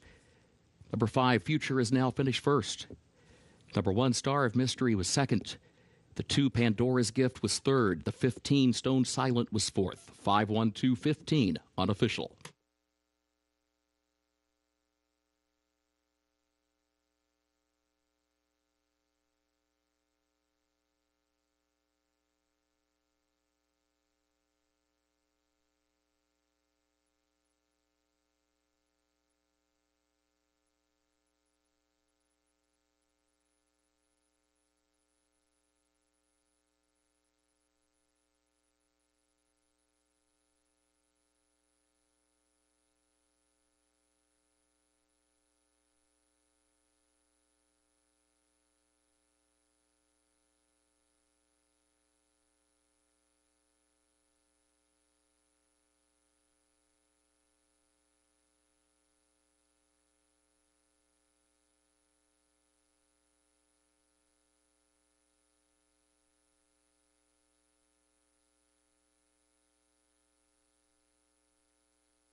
Results of race 8 official, 5-1-2-15, the official results. Official winner of Keeneland's featured 8th, 28th running of the Franklin Stakes Grade 2. Number 5, Future, is now owned and bred in Maryland by Larry Johnson, Mike Trombetta, the trainer, and Paco Lopez, the jockey. Future is now 4-year-old filly by Great Notion out of Past as Prelude by Bernardini. 5.5 furlongs over the firm turf, 1 minute 1.47 seconds, a stakes record.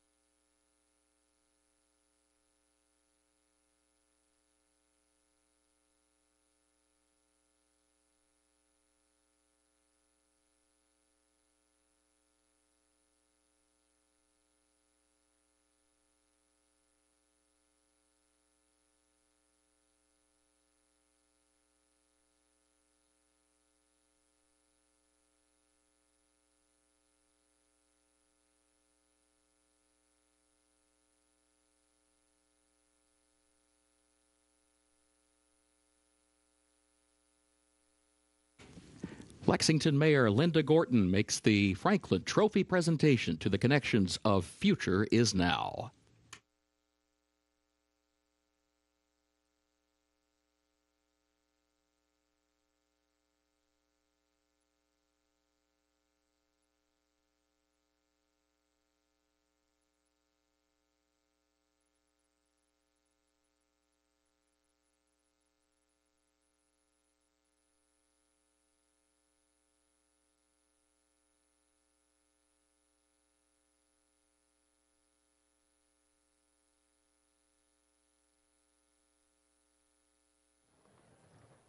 Now the stakes win this fall meet for Paco Lopez and for Mr. Larry Johnson and Mike Trombetta with Future is Now, setting a stakes record.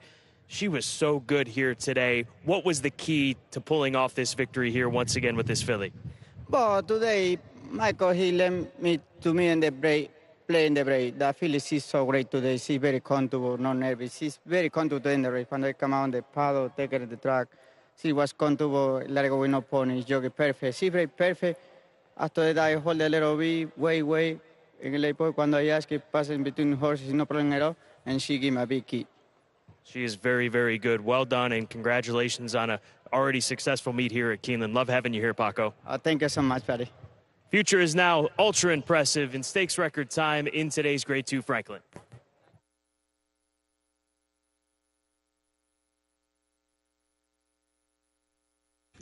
Thank you, Scott. Keeneland's ninth and final race upcoming. No carryover for the Toyota Super High 5. Main track is listed fast. Scratch the 1, Durante. Scratch the 2, Harrodsburg. Also scratch the 5, Love the Nest. And scratch number 8, GT 500.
Ninth and final race on the Sunday card here at Keeneland Racecourse. We'll close it out with a sprint on the dirt. 6 furlongs the distance for 3-year-olds and up, in for the $40,000 tag. And the number 7 horse is the current favorite. That is Nighttime for trainer Billy Morey, coming back to Keeneland for the first time since his last race. We haven't seen him in 6 months since that run back in April when he was running against tougher company. But I go to the number 4 horse on top. That is Chat a Lot for Mike Maker, looking for his second win this afternoon. His trainer Mike Maker claimed last time out at Saratoga for $62,500 and drops in for $40 here today off of runs where he's shown speed and not been able to finish those races off. And I feel like that this is just simply an easier spot. Clocker's pointed towards his workouts here at Keeneland. He worked in 47-2 on the 7th of October, which was a solid move for this horse who's got quite a bit of back class to him.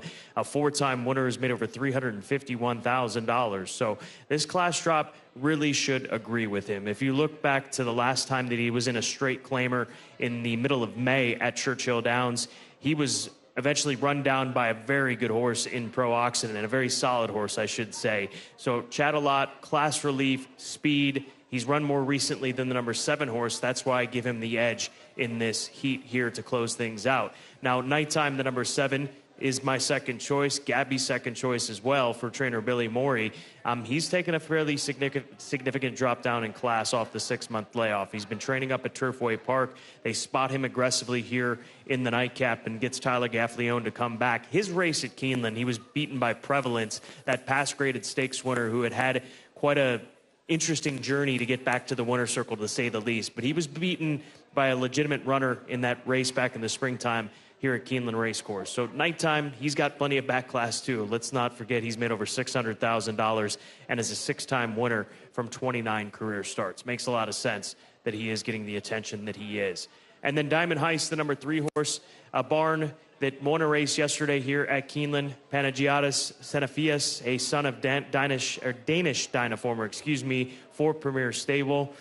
Coming from Monmouth Park, dropping in for 40. He'll try to lay off the pace and make a run at him. So at 7-2, he is not a complete toss-out. He does have to step up from, in my opinion, what he was facing at Monmouth Park to what he's facing here today in the 2 favorites ahead of him. But he sits as the 3rd choice right now for the 9th and final.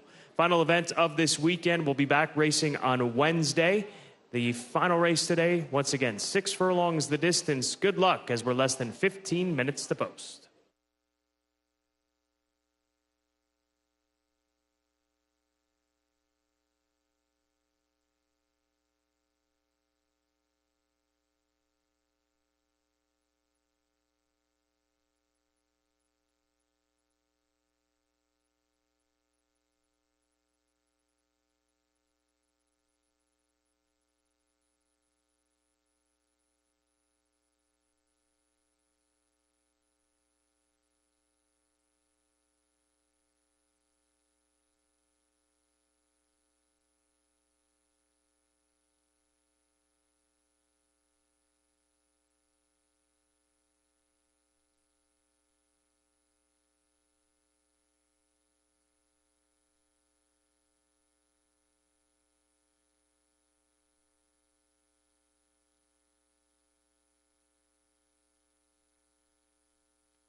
The horses are entering the track for Keeneland's 9th and final race, claiming race for a price of $40,000. 3-year-olds and up 6 furlongs over the fast main track. No carryover for the Toyota Super High 5. Scratch 1, Durante. Scratch the 2, Harrodsburg.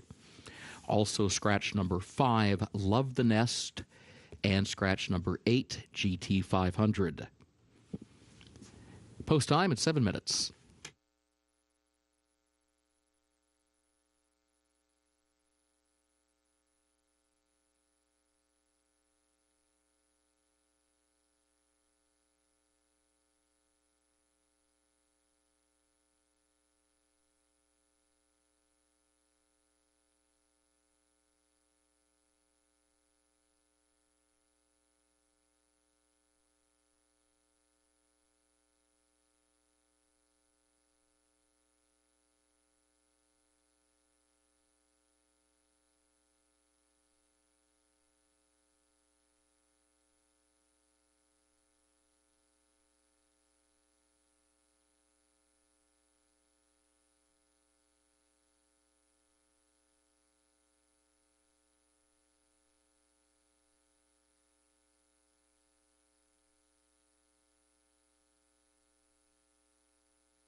We're taking a look front side at the number 9 horse Background for trainer-owner Steve Asmussen with his son Keith James Asmussen in the saddle. Watch out for this horse on the cutback in distance. I think this is a sneaky move to take him for 32,000, shorten him up to 6 furlongs.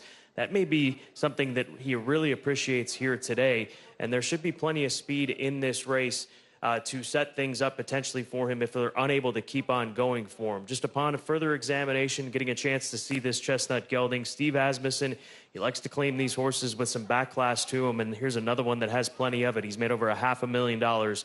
Background, 6-1, cut back in distance to 3/4. We're less than 5 minutes away from race number 9, the nightcap at Keeneland.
The horses have reached the starting gate for Keeneland's 9th and final race.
Moving into line, 9th race.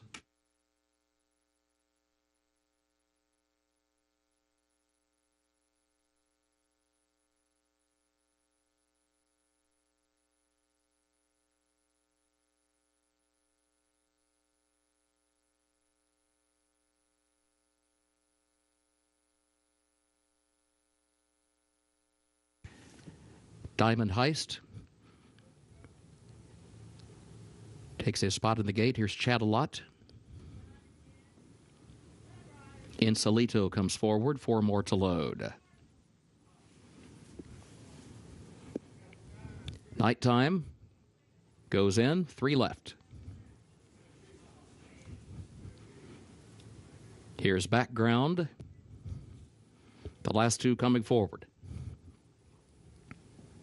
Friar Lawrence.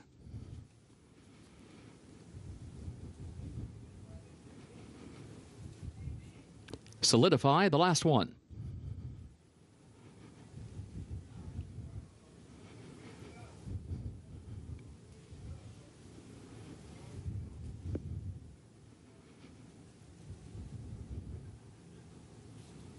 Solidify approaches the gate.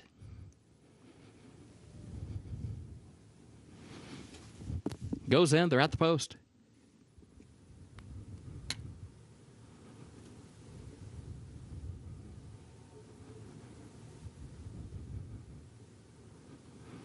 And they're off.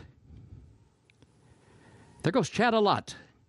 Chat-A-Lot right out for the early lead. Here comes Insolito to the outside, just a half length off the leader as they head up the back stretch. Diamond Heist is away running in 3rd. Nighttime is 4th. Solidify is 5th. Background against the rail is in 6th, and Friar Lawrence alongside that one is 7th. Chat-A-Lot the leader. Chat-A-Lot to the inside. Insolito is right there to the outside. The opening quarter, 22.23 seconds. And a gap of 4 more lengths now. Back to the battle for 3rd. Diamond Heist has lost some ground. Now just trying to hang on to 3rd from Nighttime, who moves by to the outside. Nighttime up to the 3rd spot, 5 lengths off the lead, just over a quarter mile to go. Solidify has 7 to make up. They turn for home. Chat-A-Lot to the inside has a narrow lead. And once again, Insolito, and now Nighttime to join them. Here comes Nighttime on the outside into the final furlong, coming after Chat-A-Lot. These two going at it. Friar Lawrence runs late, center of the track, still 3rd, still 4 lengths away. Nighttime is in front. Friar Lawrence to 2nd. 3 lengths separate these two. Nighttime to win it for Tyler Gaffalione. Friar Lawrence was across the line in 2nd, and that pair was followed by Solidify up for 3rd and Chat-A-Lot 4th.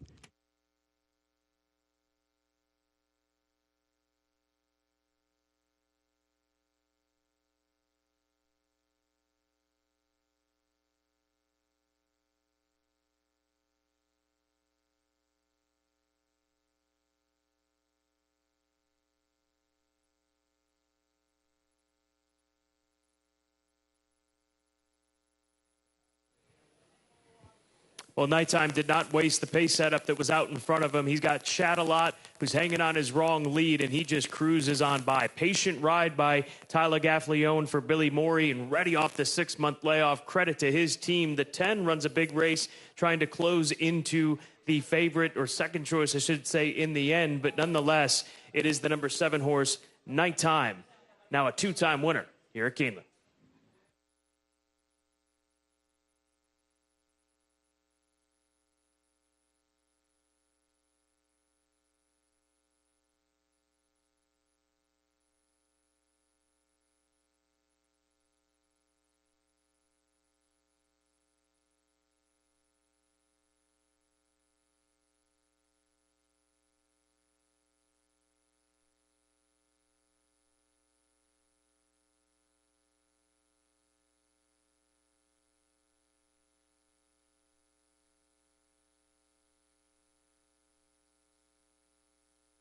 The unofficial results of Keeneland's 9th race. Number 7, Nighttime, was first. Number 10, Friar Lawrence, second.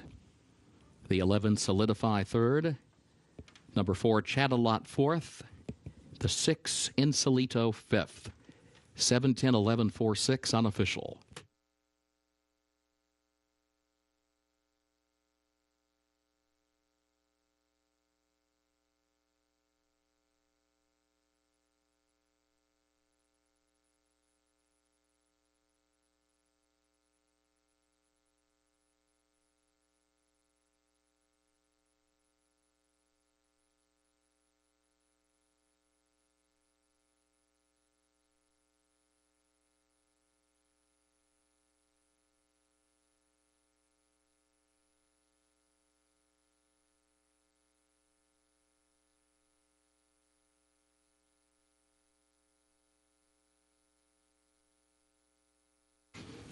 Into the winner's circle for Keeneland's 9th race, the unofficial winner, number 7, Nighttime, owned by SB Stables LLC of Bobby Sturgeon and Tyler Burke, Genstar Thoroughbreds of John Wentworth, David Burnson LLC of David A. Burnson, owned also by Omar Aldaba, trained by Billy Morey. Tyler Gaffalione, the jockey. Nighttime, a 7-year-old son of Majestic Perfection, out of Silent Joy by Kitten's Joy, bred in Kentucky by Brereton Jones. The 6 furlongs over the fast main track, 1 minute, 11.07 seconds.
Results of race 9 official.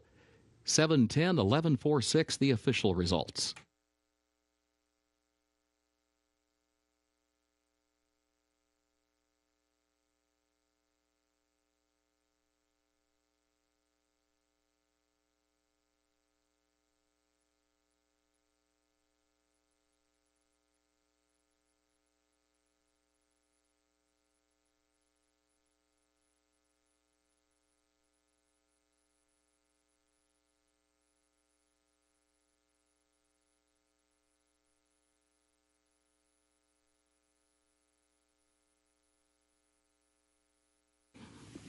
At Keeneland, the pick 6 pays on 6 of 6 with a consolation 5 of 6. The late pick 5 on 5 of 5 with a consolation 4 of 5.